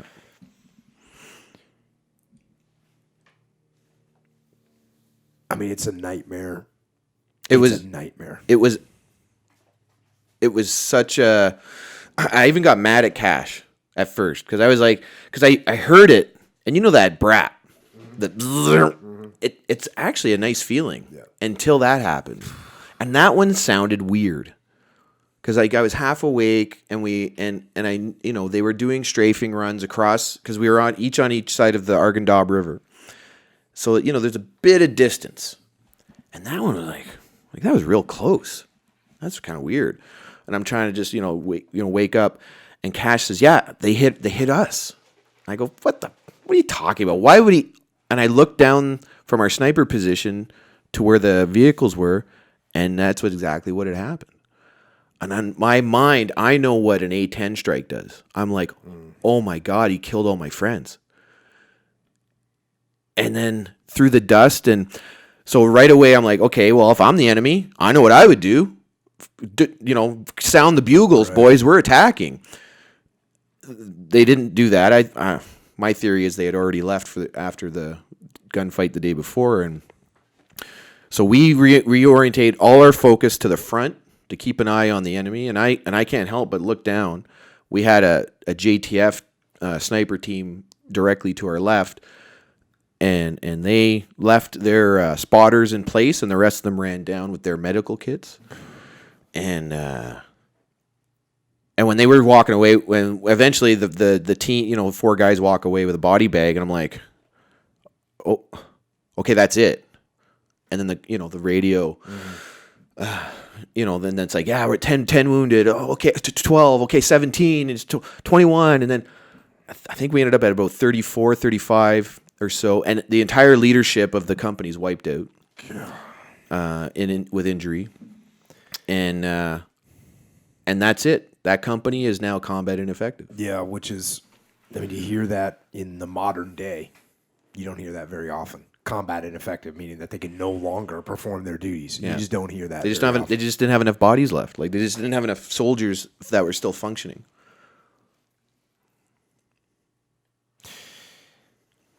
And, we went to Afghanistan in 2002 with was that Anaconda, I believe. We sent a battalion of Canadian soldiers with, and that's where a Canadian sniper set the new record, beating Carlos Hathcox that had stood since Vietnam. And but part of that mission was we lost 4 guys to an American F-16. And then this happened, and people give a lot of shit to the American Air Force or aircraft. Mistakes happen. We almost got lit up by our own guys at the beginning of the assault. We didn't talk about it, but I had to radio in and remind them, hey, guys, we're coming in from your flank. You've looked through thermal. I've looked through thermal. Do guys like us look anything like bad guys looking in through thermal? I don't know how it happens. Yeah. But guys get so amped up, and they're so ready to kill something, you just don't want it to be you. Hey, in Ramadi, there was incidents where Humvees engaged other Humvees. Right? Because the enemy had... Does a Helix look anything like a Humvee? There's no more distinctive vehicle in the world than a Humvee, right? Yeah. Especially when you're in the military. But that's, to your point, that's the level of confusion and mayhem and chaos that happens. And just the mentality of guys when they're scared and all of a sudden they see muzzle flash and, okay, you know what? Boom. Oh, I see something over there. Engage. Everything looks like a shovel in someone's hand looks like an AK. So I don't lay any blame on the American pilot that did this.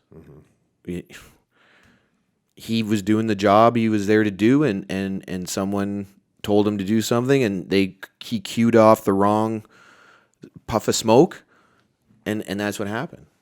It was just it was one of those. It was one of those. Each little action led to it. Right. From Mark lighting the garbage fire to him coming over the mountain and the sun is in his eyes. Hey man, shit happens. A bunch of small mistakes that compound, and not even mistakes. A bunch of situational actions. Yeah. That compound into a tragic situation. But when you consider what a strafing run from an A-10 can do, for us to only have 1 killed is amazing. Is incredible. And only, of those 30-something wounded, I might not have the right number, but if I understand correctly, maybe a dozen of them had to retire due to their injuries. Maybe. Crazy. Yeah. So you guys continue doing sniper operations. You guys continue going on missions. You support SF. You support others. Lots of really solid missions. And now you're out on another operation. You're patrolling through a village. And again, it's your team that you've been with the whole time. You're following Cash, your boy Cash. And I'm going to go to the book here. Once he was about 10 meters ahead, I turned and took my first step forward. My right foot touched the ground, and a massive orange fireball soared across my face. I didn't hear a sound. For a few seconds, I felt weightless, as if I was suspended in space. The next thing I knew, I was on the ground. My ears, nose, and mouth tasted like mud. And that's when the pain hit. A pain so intense that it completely overwhelmed my body and my silence. I started punching the ground and screaming, "Oh my God, oh my God." It was the only time in my life I've ever uttered anything religious. The blast was so powerful that it had knocked Cash down, and I saw him in the dirt up ahead of me. For a few seconds, I couldn't see Barry or Gord. They had probably done what good snipers are supposed to do upon hearing the explosion: run for cover and prepare for an ambush. A few seconds later, once they realized what had happened, they came running back towards me. So there it is. Did you know it was an IED? Not. Well, Could have been RPG. Could have been somebody. For those of you that don't know, you don't know. Big booms are going off. I didn't hear anything. Right, like I said, like you're not going to hear the one that gets you. Mm-hmm. In my case, it was real. But my hearing was fine. There was no ringing. There was no. And I've read Colonel. Help me out. He wrote On Killing. Oh yeah. Yeah. Anyway, so I know your name. I just forget it right now. And he talks about that in his other book, On Combat. Yeah, the little audible. The body will shut it off for a split second. And but anyway, I knew I'd done something bad had happened. Once my weapon was gone, my night vision is gone, right? And the pain was so bad, and it technically was an IED though, under the technical definition, right? Because it was an anti-personnel landmine on top of a mortar bomb. Mm-hmm. Technically, you and I know that's an IED, mm-hmm. but it's really two conventional munitions put together, and it did exactly what it was supposed to do.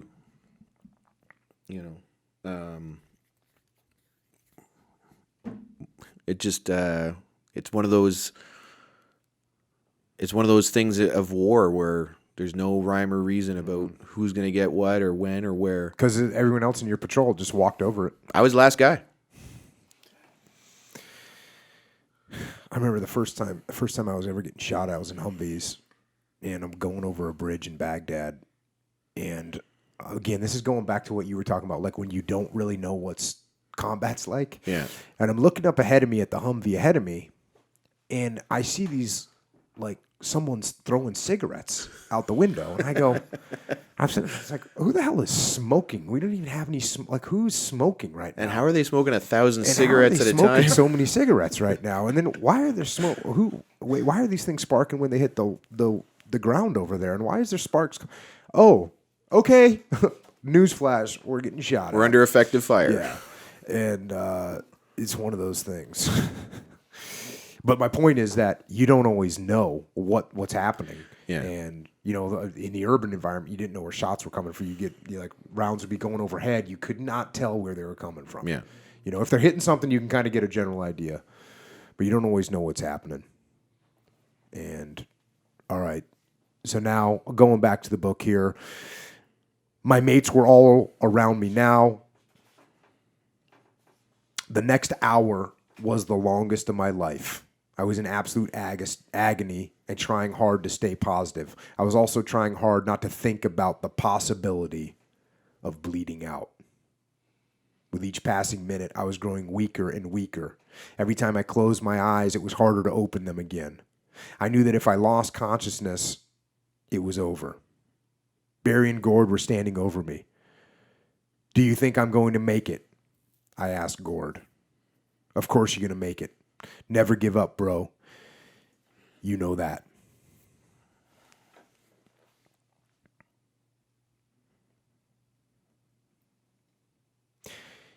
And you guys hadn't been to TCCC? None of us. So for those of you who don't know, there's something called TCCC, Tactical Combat Casualty Care. It's a very short course. Yeah, it's like maybe a week. It's 2 days, maybe 3 days. Because all they teach you is how to keep somebody alive when this stuff happens. That's what the goal is. And it doesn't take a super amount of knowledge. It takes some concepts. Number one, stop the bleeding. But none of your guys had been to it, but they still saved your life. I mean, between Barry, Gord, and I, and we're all experienced operators, right? And we still have enough first aid training. Mm-hmm. The first thing they did is slap the tourniquets on. There you go. At the arteries and my thighs, and then they did their best from there. and we're snipers. We're not medics, Yeah. and we don't bring as awesome as medics are. They're kind of in the way when you're on a sneaky mission. You know, that's how we classified our missions. If they were sneaky, or really sneaky. If we were really sneaky, someone was gonna have a bad day. Yeah. And this one was a middle sneaky, and we were in a spot where there was no LZ. You're not getting a vehicle in there. You know, and the closest medic was 1,500 meters away on foot at night through an Afghan village. Hours. Took him an hour. The recce platoon, just throwing this out there, they just came. They just didn't even wait for orders. They were just coming. I love those guys. That's why I knew I had to say it. I love those guys. Any one of them that listens, I love those guys. 100%. I'd do anything for them. So they get you. They do get you out. Yep. They put the phone in your hand before you go into surgery. Right. So we're back in Kandahar at the hospital, and someone hands me a phone. And I forget how it even went. Like, I was on a lot of drugs by this point. One thing about getting wounded is you get to do a lot of good drugs. Here's what you told your dad. Yeah. They got me, Dad. The Taliban. But I'm alive. I'm going into surgery. I'm going to get through this. Don't worry. I kind of want to compliment you right now because you always hear of, and I'm basically complimenting like all my buddies. Anybody that knows that got wounded, they're like, hey, don't worry about it. I'm going to be okay. Yeah. And at the same time, you called your dad like, Dad, I'm wounded. I'm going into surgery. Don't worry about me. Yeah.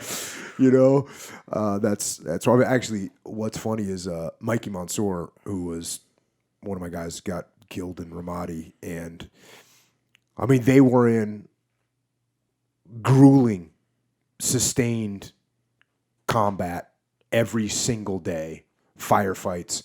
I mean, he went Winchester on his heavy machine gun so many times that I don't even know. Like one time, I went to visit him in their camp because I was on the other side of town. Winchester means completely out of ammo. Oh yeah, sorry. Winchester means you're out of ammo. So I went to his camp pretty early in deployment, maybe 3 or 4 weeks in deployment, and I went over to their camp to see how things were going.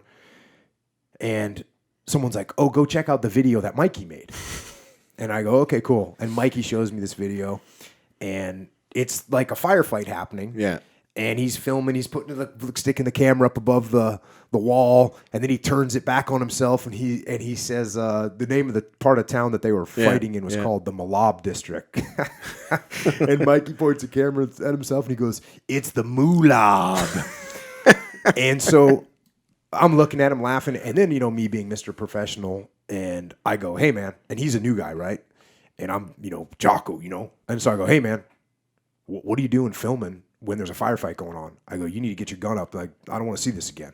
And he's like, "Hey, sorry, sir, but I was Winchester." And I go, "All right, man, film some vids then if that's all you got left." Be the document guy then. Yeah. And just like in my opinion, to go Winchester for SEAL, if he's anything like our machine gunners, that's pretty tough to do. Oh, yeah. So it's not like Mikey wasn't carrying a ton of rounds. Yeah. But like I said, my point of telling this story was that, this was happening on a, fairly regular basis. Definitely firefights. He wasn't going Winchester all the time, but he No, but I'm just saying, like, multiple times.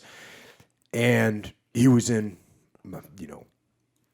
almost daily firefights, right? I remember that this is an actual number. So the first 24 operations that element went on in a row, they got into a firefight in the city. Yeah. And then they had one where they didn't, and then they went right back to it again. So they were getting a lot of firefights and in a lot of danger. And when I got home and I got to know his family a little bit, his family was saying that when he'd call, they'd be like, "What are you doing over there?" And he'd say, "Oh, we're just training some Iraqi soldiers. Yeah. We're just on base. Just, don't worry about anything. It's just fine." Typical combat soldiers Right. stories to the family. Typical badass. Yeah. So that reminds me of you. Yeah, don't worry about it, Dad. It just got blown up. Yeah. Then, here we go. I woke up with a doctor looming over me. It took a few moments for the anesthetics to wear off and for me to remember where I was and what was going on. Then it came back to me in a rush. The mission, the landmine, the pain, the surgery. The surgeon standing by my bed put it to me bluntly. I had to cut off both your feet.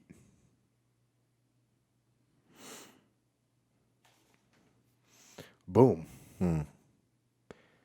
I believe earlier we were talking about irreversible situations. Yep. And here you were.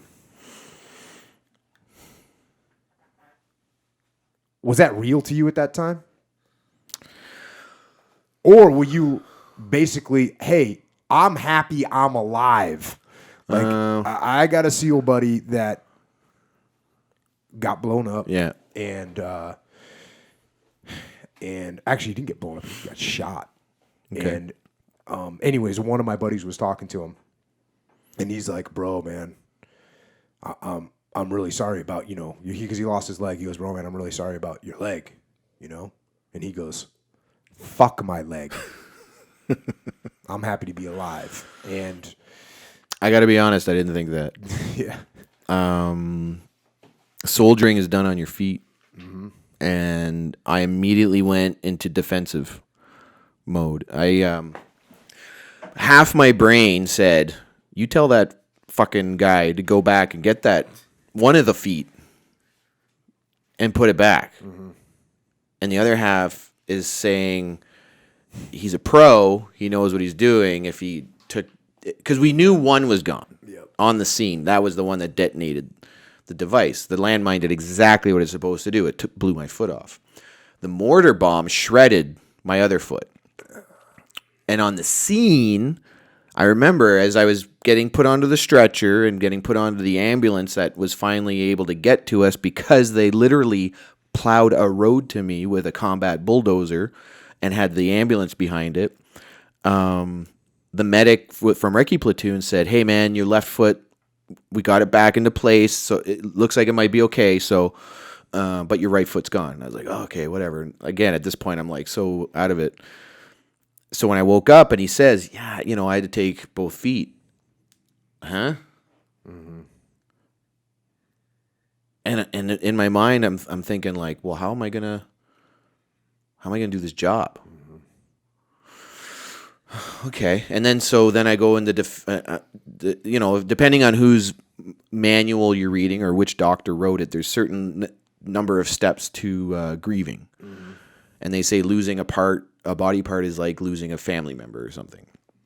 So now I'm dealing with 2 deaths in the family, and the first step is always denial, and and I'm like, it's 2007. How awesome. Guys are going to be jealous I had my legs blown off. I'm going to be like I'm going to be like Astro Boy. Be flying around and shit. I'll have like RoboCop legs or something.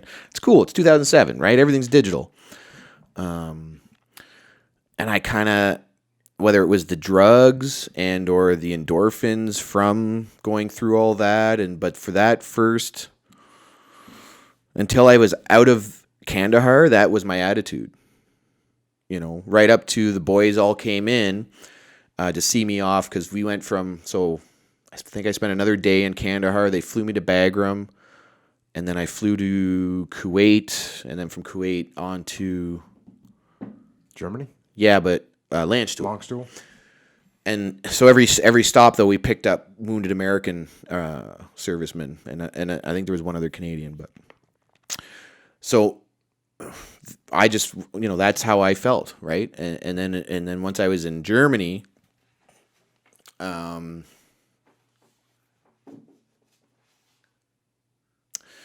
was just trying to deal with every day by day, I just was, they put me in a room with another guy who had been hit in an IED strike on a so a LAV, you were saying LAV earlier, so those are the Marine Corps. The Marine Corps has an acronym from LAV, so that's why I was calling it that. But so it's light armored vehicle, and you guys in the Army here, they're called Strikers. Yeah.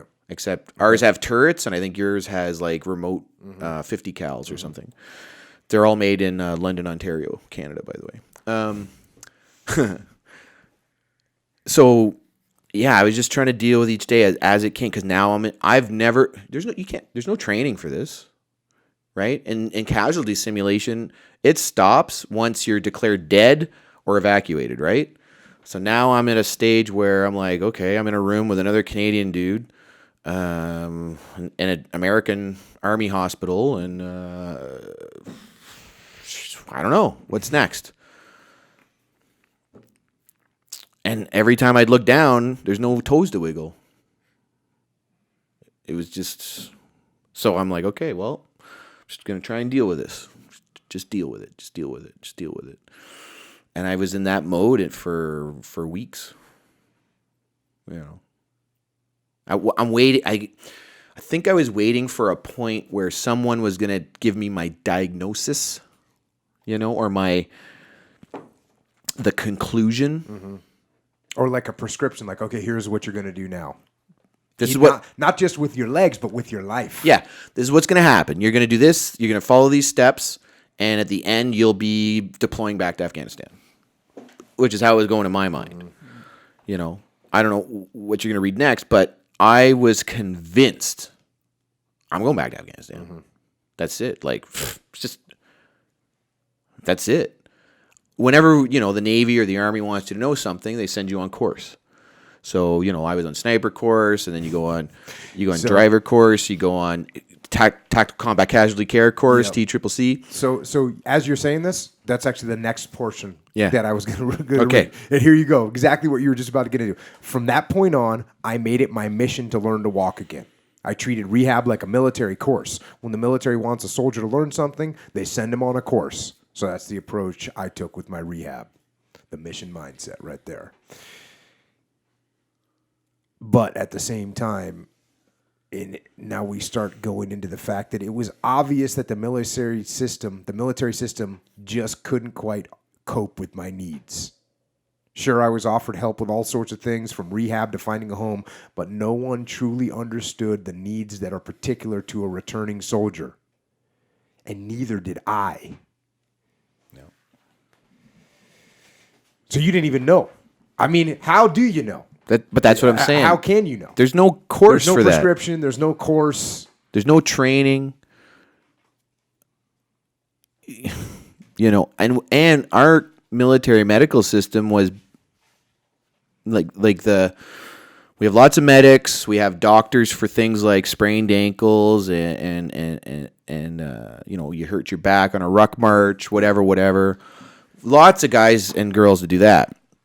No, you know, our we've got physiotherapists, but they've been dealing with tennis elbow and sprained ankles for 40 years. And that's no detriment to them. That's not their fault. It's that's the military that they were in. And you compare that in the book, you talk about when you went to the Center for Intrepid in San Antonio. Yeah. And now you had the American system, which has been, unfortunately, dealing with thousands and thousands and thousands of wounded soldiers for, at that point, I guess for you guys, about 4 or 5 years. Okay, 4 or 5 years. Well, it was 07, yeah. And I guess you guys started in 01, right after the. Yep. I don't know, whenever the guys first went in after the towers dropped. And so they had experience, and they have a giant amount of money. I mean, this is America, and we do have a lot of money, and they put a lot of money into it. And at the same time, you had some Canadian folks that were like, we don't need that kind of stuff. We don't need those kind of things for rehab. Right. Well, again, I'm trying to think of a correlation here, but anyway, we had these physiotherapists. It's a trade in the military. Mm-hmm. You're a military physiotherapist, and your job is to rehab guys like me. And I'm telling you, you can't do it. I'm telling you that you're failing. Mm-hmm. And this is why. So your reaction is going to be, well, I know how to do my job. Mm-hmm. And I don't, at the time, I was furious. In retrospect, they didn't know any better. Mm-hmm. And that's why I started advocating so hard. I got home and I said, this is what we got to do. there's not that many guys like me coming home. I mean, yeah, there's a lot more than there were last year because we're actually at war. The Center for the Intrepid, Walter Reed, and I believe there's one here, the Naval Medical.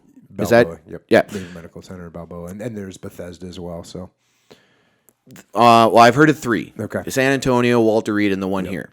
those are the biggies. Yeah, those are the ones where most of the traumatic injuries have been going from you guys.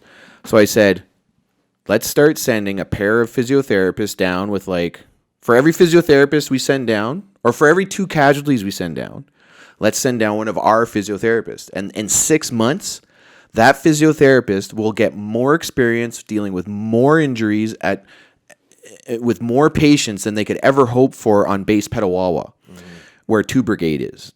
Because we're talking the difference between a couple of dozen soldiers getting hurt playing rugby or whatever, or ruck marching, versus actually, a parade of guys who are getting smashed in IED strikes and whatever was happening.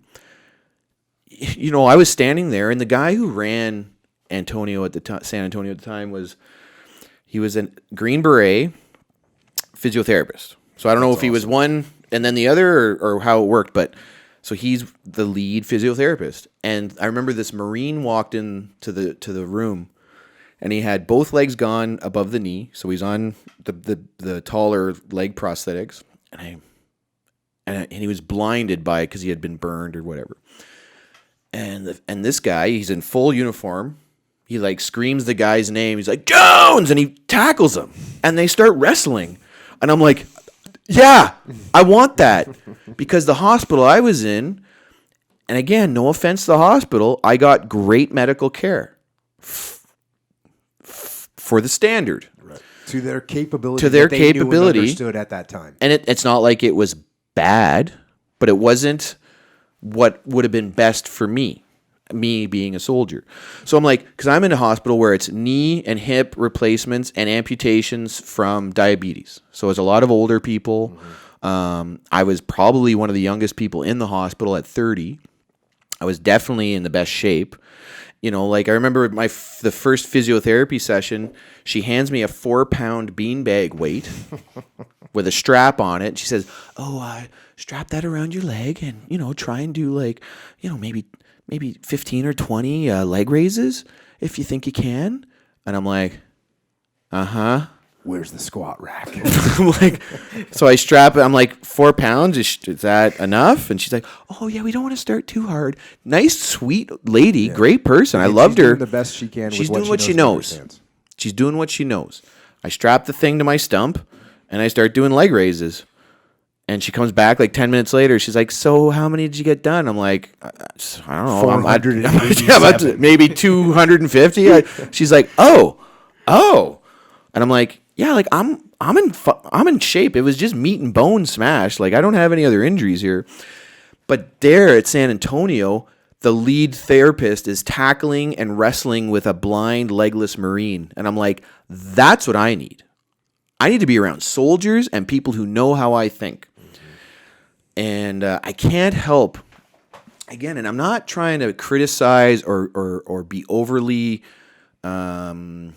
detrimental to the results of what came, but imagine if I had had that treatment. People would say, oh, Jody, you did fine. You did great. You're the poster boy. Imagine if I had been in San Antonio,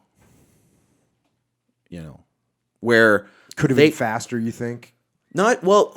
The level of expectation where I was very, very low. So they didn't so if I had been in San Antonio, they'd been like, oh, no, you will be walking by March. You will do this.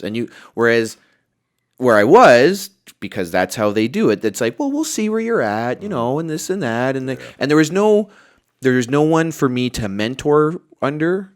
Or be, there was no one to be compared to. Or to be compared to. Okay, look at this guy over here. He's grappling with another dude, even though he's blind, is missing a leg. Yeah. And are you ready to get it on? Yeah. Another guy came in. I think he was a Marine too. And he was wearing just like a T-shirt. Yeah. And the same guy's like, hey, where's your issue PT kit?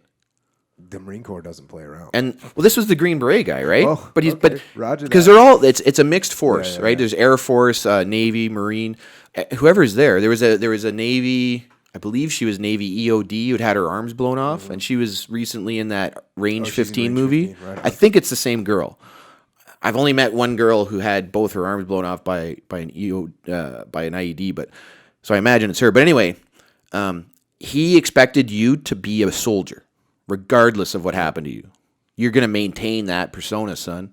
And I was like, yeah, because I could feel myself slipping at this other place because there's no expectations, you know. And you can only self-motivate. And having never had my legs blown off before, I could only self-motivate to a point for so long. And be the guy, be my own drill sergeant, and be my own inspector. And There's a reason, and I say this all the time, there's a reason why the best athletes in the world have coaches. Yeah. That's the fact. It's Yeah. because somebody has got to like show you the way. Yeah. And you can, and furthermore, you can only push yourself so hard. I know for a fact you can only push yourself to 107%. A coach is going to get you to 117%. They're going to push you a little bit harder. They'll have no mercy. And so that's what you need. That's what everybody needs. Yeah. You know, and so, but again, I try to give credit where credit's due and give, you know, people were worried. When I wrote the book, there were people I heard that were worried. Mm-hmm. And I don't want to shit on anyone, and I don't want it to seem like I'm blaming anyone for anything. I put myself there. I'm the one that wanted to be in that spot to step on that landmine.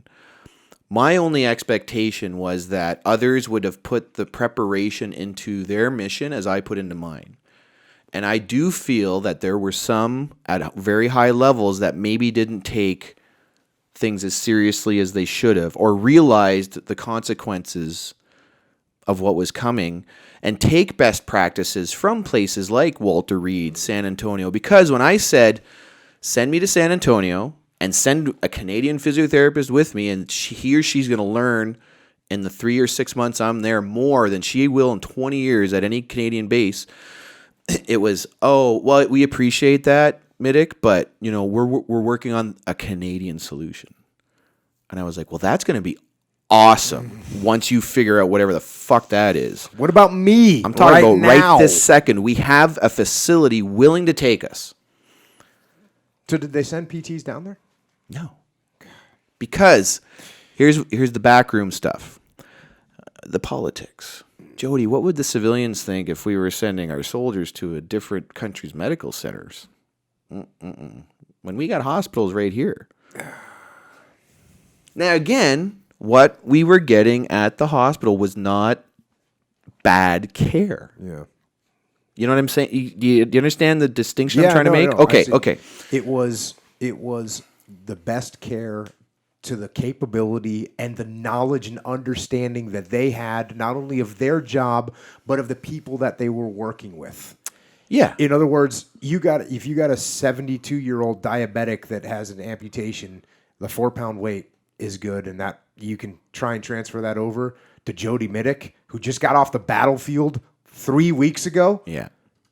He's a different animal. Yeah. Probably and because needs you're to an be treated. exception too, right? To like what they're trained and what they're really good at caring for. You come in and this isn't really typical that we all have to deal with. Yeah. So why are we going to change our whole system? Well, to yeah, accommodate this exactly. exception And situation? but even things like, I remember the first couple nurses that came into my room. They were like, "Oh, hey, honey, what happened? Car accident? Were you on a motorcycle? You're on a motor?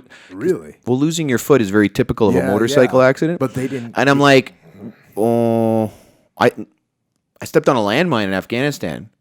Do we even have soldiers in Afghanistan? Yeah. And I was like, So hence this part of the book.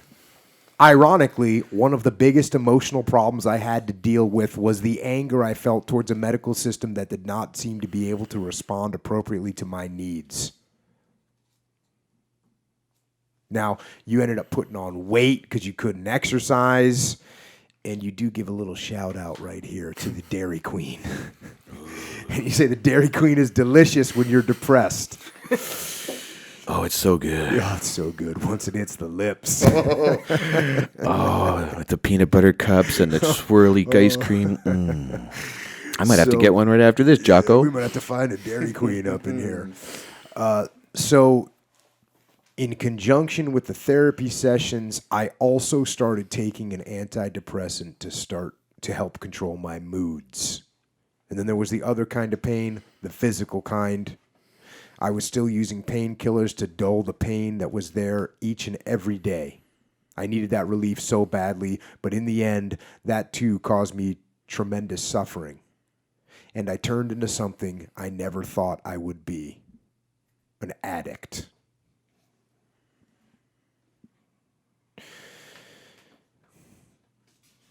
We've definitely are seeing this happen with our wounded veterans. And here you go. In no time, I was taking more of the drug than I was supposed to in order to relieve my psychological and physical pain. The addiction worsened, and I started crushing the pills into a powder and snorting it to get a better high. Those pills gave me relief from my stress and mental pain, if only for a little while. But as soon as they wore off, my demons would return. I worried about my future. If I wasn't a soldier, who was I?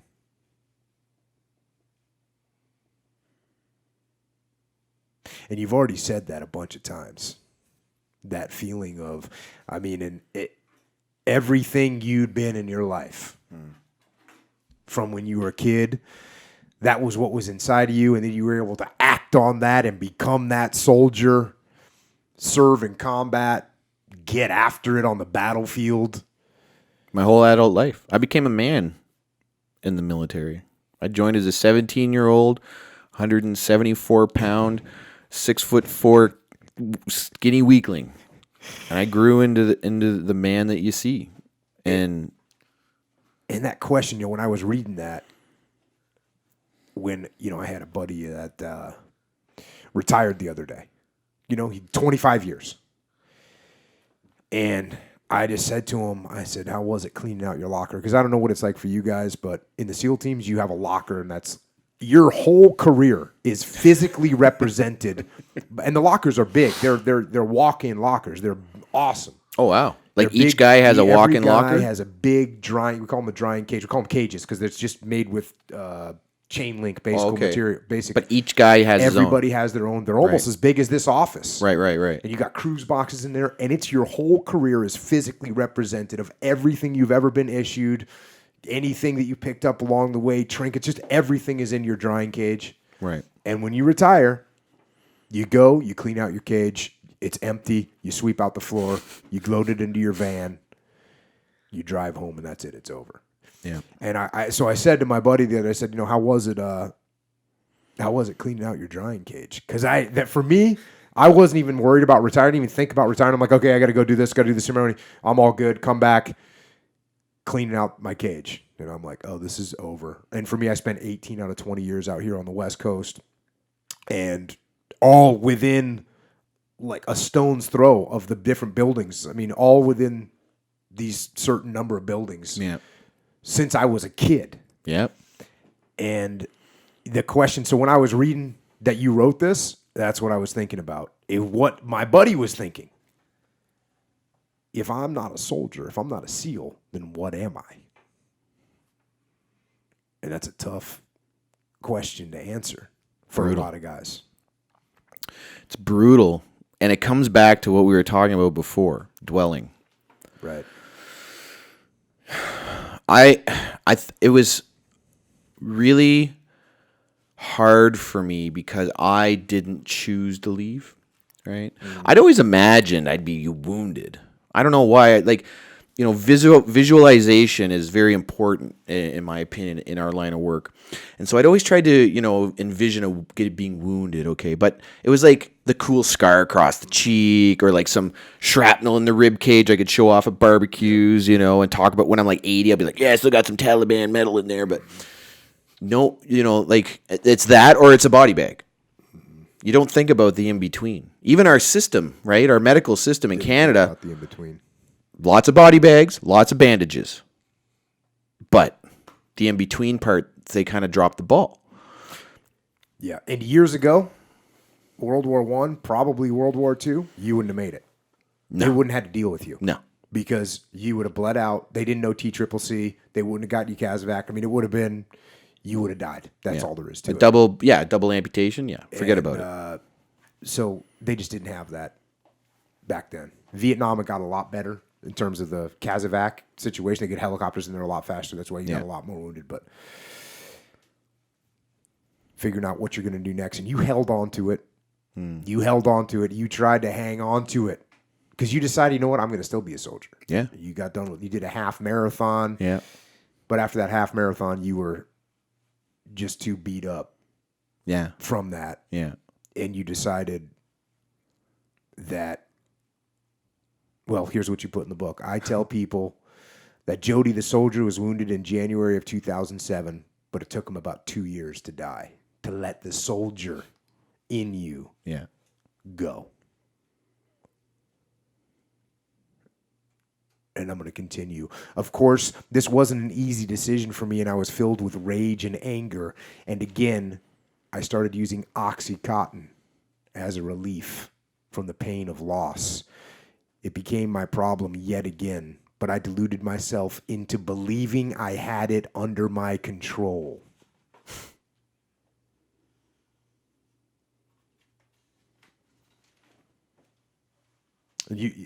You talk about this thing where you're reading a Reader's Digest article. Yeah. And there's an Oxycontin addict in there. Yeah. And he's talking about how he's shooting it up. And you said to yourself, you weren't thinking, oh, that's horrible. I can't believe it. You're like, Oh, yeah. I didn't know you I could never even inject thought of that. Huh. And that is what hits you. Yeah. And I think that is what hits you. Realizing, that's when you realize you weren't in control, right? I mean, that's got to be that moment. Well, because the story was he was a doctor, I believe, right? Injecting himself in the bathroom when his young daughter walked in. And I had now had a young daughter. And I could just, and now I'm like, and in my mind, it wasn't, oh, imagine if my daughter caught me going to inject. I went, oh, I can inject. And I remember, and I even went through a second where I remembered how great it was to get the intravenous drugs in the hospital. And then the next second was, oh, this is not good. This is not good. And then when I ended up buying Percocet, which is like Oxycontin, but like from a guy that I knew through another guy, and they were in Ziploc bags, basically a drug deal. Remember that thing that got me arrested 20 years ago? And I went, okay, this is it. This ends here. Well, that's awesome credit to you on that, because so many people, unfortunately, they don't take ownership of that.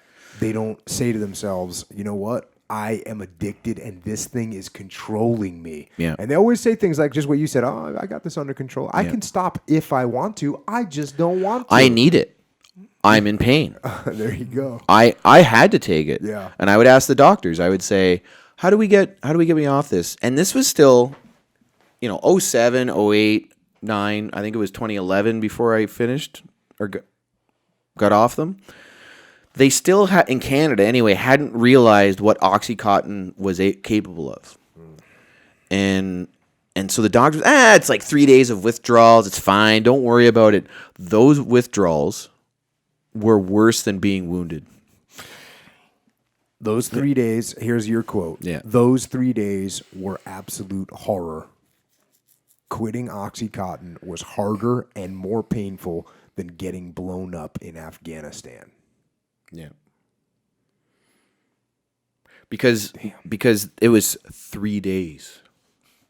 Whereas I was in the worst, Jocko, Echo, I cannot tell you what the pain was like because it was so bad. And that was the pain from withdrawals. No, the pain from getting blown up. Okay, so the pain from getting I blown cannot up was describe so it bad. to you, but the withdrawals lasted 3 days of that kind of pain. Because your body and your mind are trying to trick you. Well, you're still in pain, man. You're still in pain. You should take them. You should take them. But once, you know what's funny though? The 3 days, it's almost like you hit a switch. And suddenly the pain starts to dissipate. The hollow feeling in your chest starts to fill back in. The ants stop crawling on your skin. Because you're going through all that. I was grinding the stumps of my legs into the couch to give it some kind of other sensation other than... I described it as like it was like a dog. You ever watch a dog chew on a bone when he's got it between his paws and he's just going to town like "Arr, arr, arr," with his teeth? That's what it felt like on the ends of my legs. It was like I had like an animal just gnawing on my legs. And then one day, whatever, the third or second, 2.5 or 3 days later, I realized I'm like, oh, most of that's kind of pretty much gone. That's crazy. And I tell you. There's Jody before he quit Oxycontin, and then there's Jody. And Jody before he quit was still trying his best and doing well. And if you talk to anybody, was the guy a lot of people looked up to. But things really started to turn around after I quit. I really started to become capable of a lot in my mind. I think there's a big difference. But man, that shit just. My buddy, he's a paratrooper, and he had to get some surgery on his knee. Paratroopers are always banging up their knees, and the doctor gave him codeine or Tylenol 3 or something like that, and he literally took it and threw it in the garbage. He's like, I saw what happened to Jody. Whew. I was like, I don't want anything. Right. And that's my advice, kids out there. Do not take it if you can grit your teeth enough, do not take that shit. Stay clean. Do your best. I wouldn't trust me around it now. If you had one, I might take it. Mm-hmm. I don't. Good. Let's just take some more of this alpha brain. Take the alpha brain. I'll get on it instead of getting addicted again. Get off it by getting on it.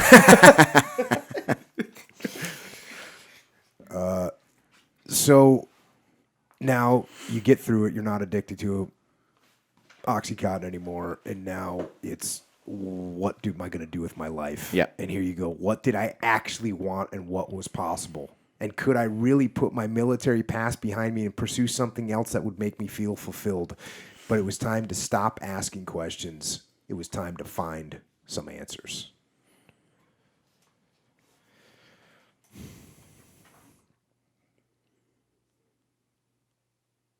And here you're kind of referring back, and it's the last chapter. It's called On My Own 2 Feet. I'm glad you still got a sense of humor after all this. You can't make fun of yourself, man. You're taking life way too serious. So a lot of professional athletes will tell you they miss 2 things when they retire: the competition on the field and the camaraderie with the teammates in the locker room. It's the exact same thing for soldiers after we leave the armed forces. When I see soldiers on parade, I still get chills down my spine because I loved it so much. Just letting everybody know that that's completely normal. For all you guys that got out for whatever reason, totally normal. Jody feels it. I feel it. We all feel that. So then you went and did the Amazing Race in Canada. Yeah. We had You got second place with your brother. Second place, and it was the first season because the American Amazing Race was the most popular show in Canada. So let's make a Canadian one. Let's make a Canadian one. If Canadians love anything more than the American version, it's the Canadian version. Then you ended up doing this city councilor thing. Yeah. And that's where you're at now. That's where I'm at now. You know, one part that we haven't talked about, and I'm going to do a little bit of I'm going to score a few brownie points here at home. So I said they had to plow a road to me to rescue me, right? They literally plowed a road with a combat bulldozer, and right behind it was what we call a Bison ambulance, and it's an 8-wheeled, almost built in the same factory as the LAV. In Ontario, Canada. In London, Ontario, Canada, by unionized workers, and the commander of that vehicle was Master Corporal Alana Gilmore of the Canadian Forces Medical Corps, who is now my wife. retired Sergeant Alana Gilmore of the Canadian Forces Medical Corps. And we have 2 beautiful daughters, Ayla 7 and Kira 4. And we managed to connect. I was wounded in January. We connected in September, October-ish of 2007. My girlfriend that I had when I got wounded had left, no fault of hers. I don't blame her one bit. You know, to get thrown into a situation where you have to care for a wounded soldier, a guy who before was like a rock, you know, and that's not what she signed up for. Right. And Alana had recently broken up with her partner as well. And when we found each other, though, the fact that she was a hot Irish blonde was just really a bonus. Got to be honest. And she took one. You know, Jocko. I call medics. They're like our mommies. Mm-hmm. You guys have corpsmen? You call them? Yeah. Because combat guys were a little. What's that saying? If you're gonna be tough, or if you're gonna be dumb, you got to be tough. If you're gonna be stupid, you got to be tough. Yeah. Yep. And that's us. So we need the corpsman or the medic to be like, hey, Jocko, why are you limping? What? Come here, dummy. Come here. No, not in front of the other troops, Mom. Stop it. And so that's their job. So she saw me. She took one look at me. She's like, you look terrible. I was surviving on Vector cereal and drive-through sandwiches because I was by myself. All the boys were still deployed or on course. And I was living in my own private house on base, so I'd moved on to base. I had this little puppy, Charlie, he's not a service dog by any stretch, but he's the only reason I got out of bed in the morning. Mm-hmm. So I owe him. He's still my buddy. He's at the house right now. And she went into medic mode, really. She went, you know what? You should come by my house. Bring your dog. You can play with my dog, and you know, let's just hang out. And when we saw each other, though, it was camaraderie. She was one of the last people to see me on the battlefield. She carried my stretcher to the evac chopper. And you know, if you talk to her, the fact that I was, you know, a bearded hot guy was just a bonus to her too. And you know, eventually I let her kiss me, guys. Okay. Passively, I'm sure. Yeah. Oh, yeah. No, she's gonna ask me, did you tell Jocko the same joke you tell everyone else, that I kissed you? But when we got pregnant a little quick, mm-hmm. Ayla's birthday's September. Do the math. So, but you know, we realized, we talked about it when we talked about the survivor's guilt. You didn't survive. You know, your friends, live for your friends. I didn't survive, and she didn't, like, her vehicle hit landmines, and she was in ambushes and all, you know, near death on a battlefield is a bullet going an inch from your head. Yep. That's near death. Yeah, you laugh about it after, but so she was in all that too. And so she's pregnant, and I should have died, and who knows what could have happened to her, and who are we to deny what's happening? You know. So I had to throw that out there that, you know, I have 3 beautiful blondes in my life, with blue-eyed blondes that, you know, keep me in check. And because the feelings I had in the book, they're not all in the past. You know, I woke up yesterday when I missed the flight, man. It was more that I was disappointing you, right? And hear me out, right? Yeah, because I was like, I'm the city councilor, and a lot of guys look up to me, and this and that, and all the, you know, I got these kids, and, you know, Alana, and I still can't make a fucking flight, you know, and I haven't even met the guy yet, and I'm already disappointing him, and that went through me, and it's all because I stepped on that stupid landmine. But I wouldn't even be here if I hadn't stepped on that landmine. I wouldn't have these kids if I hadn't stepped on that landmine.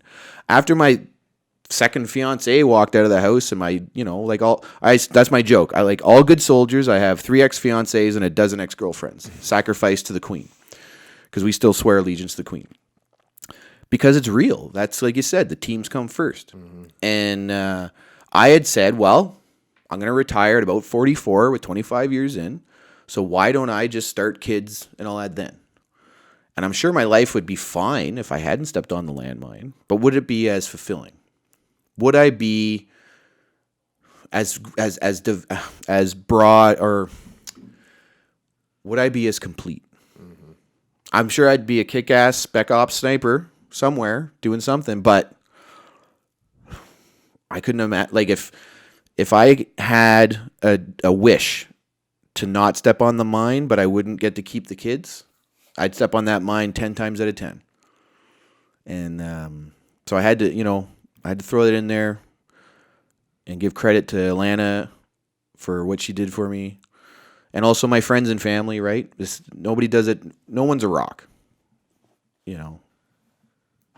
So I just had to say all that. Yeah, no, and I actually, I have a question about your wife, and okay. I was going to give you an opportunity. Did I steal some of your thunder? Not at all. Okay. Not at all. I'm glad you put that out there. And also, I didn't want to steal thunder from your book. Roger and that. That was one of the things that I was going to tell people. I mean, obviously, I think people are just going to buy this. I mean, obviously, this is a big book, which I've taken some excerpts out of. Yeah.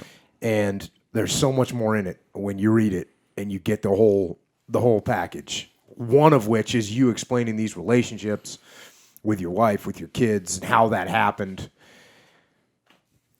which is just, I mean, for all practical purposes, let's just call it what it is. That's a miracle.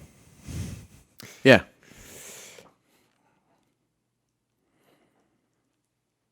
Here's how it closes out. People often ask me if I regret my time in Afghanistan because it cost me my 2 feet and completely changed my life. If you live your life with regrets, then you never move forward. Those 6 months in Afghanistan before the explosion were some of the best times of my life. I can honestly say, as I look back on my life in the military, I wouldn't have changed a thing. If I hadn't stepped on that landmine, I would never have connected with Alana. I would never have had 2 beautiful daughters. My mind and body were pushed to the limit after my accident. And ironically, I came out on the other side a better, more complete person. Maybe life would be easier now if I hadn't lost a part of both legs, but it certainly wouldn't have been any more complete. When I am in public today advocating for veterans' rights or simply going about my daily life, people sometimes approach me to say, "Thank you for your service." Those 5 words mean more to me than anything else.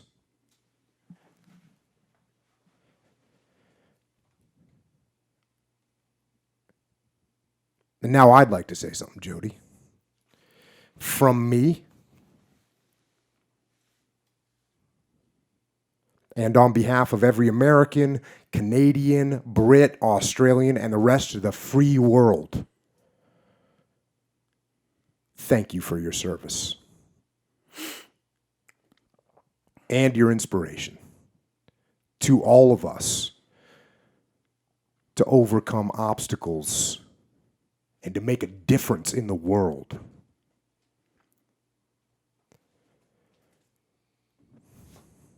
Thank you. Thank you, man. You got a tear in my eye right now. Don't do it. You're on YouTube. No doubt. No doubt. Thank you, Jocko.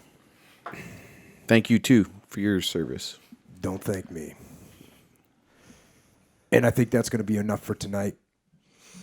So if you haven't got this feeling yet and you're listening to the podcast, I know you're going to want to go out and get this book. It's called Unflinching, The Making of a Canadian Sniper by my man right here, Jody Mitic. It's what you want to read about. That's right. And you can get it anywhere books are bought. You can get it on Amazon. I recommend for my American cousins, use Amazon through, the Jocko podcast or the Jocko store? He wants to go through Jocko store. I like your recommendations there. Go to the Jocko store, click on the Amazon link so Jocko gets a little piece of the pie. The paperback is out, So you save a few bucks, and be an honor to have you guys read my book. If you're on social media, the web. I do the webs. Interwebs. Yep. Jody Mitic, JodyMitic on Twitter, Instagram, Snapchat, and Facebook. Snapchat. I have no idea how Snapchat works. Evidently, Everybody that's the uses new it. thing. Yeah. Jody Mitic. Yeah. I'm on Snapchat. People use it. Okay. I'm gonna take your word I'm for it. convinced it was. I'm not gonna judge. Okay. Not gonna judge. Yeah. You can I don't know. find Jody Mitic on Instagram, Facebook, Twitter, and for all you 14-year-olds out there, you can get him on Snapchat. Hey, the 14-year-olds need to hear this. That's true. No, Actually, that's you probably a need to hear it. misconception, though. So The Snapchat 14 is becoming like a real thing Right. now. Yeah. Yeah. I think it originated as that kind of where it's like, hey, let me send you this. Isn't this kind of cool undercover? And it goes away. I'm convinced it was a Fun. dick pic. It started out for something to these send dick kids, pics. kind of Yeah. sexting and whatnot. And then someone found a legit way to network or some. That's So my it's a real guess. deal now. All right. Yeah, Well, so apparently. so Even The Snapchat- Rock is on the Snapchats. Right on. Right on. An honor, sir. The chances of me being here tonight are very limited. We have Twitter to thank, literally. One of my fans and one of your fans basically headlocked us on Twitter and made us talk to each other. And I became a fan when you were on the Rogan show. And podcasting, we talked a little bit at lunch. It really helped me when I was going through some rough times. And, I want to thank you for letting me come down here to this beautiful city and do this for me. And, thank you for writing your book and being who you are. And Echo, thanks for helping him make this happen. And, I got a podcast I'm starting, the Jody Mitic podcast. And there may or may not be an episode up in the next couple days. But if people want to look for me there as well, I'd be honored to try and entertain them as closely as you do and as all the other podcasters I love do. And, I just do this to try and be me. I don't know who the new Jody Mitic is. I'm calling myself Jody 3.0 right now. And this life is a trip. I call myself a student of the human condition, and I'm always learning. And I love to meet new people. And yeah, that's all I want to say right now, man. I appreciate this a lot. You have no idea. Well, we appreciate everything that you've done, as I've already said, to everybody else out there that's listening. I think we're going to actually continue this on, and we're going to go to a Q&A on the next podcast, and we'll just roll that out afterwards. But for right now and for this evening, I think that's about all we've got. So everyone that's out there that listened to this, that knows that a person can go to some depths and can climb right back out of those depths. Get out there and get after it. And until next time, this is Echo and Jody and Jocko. Out.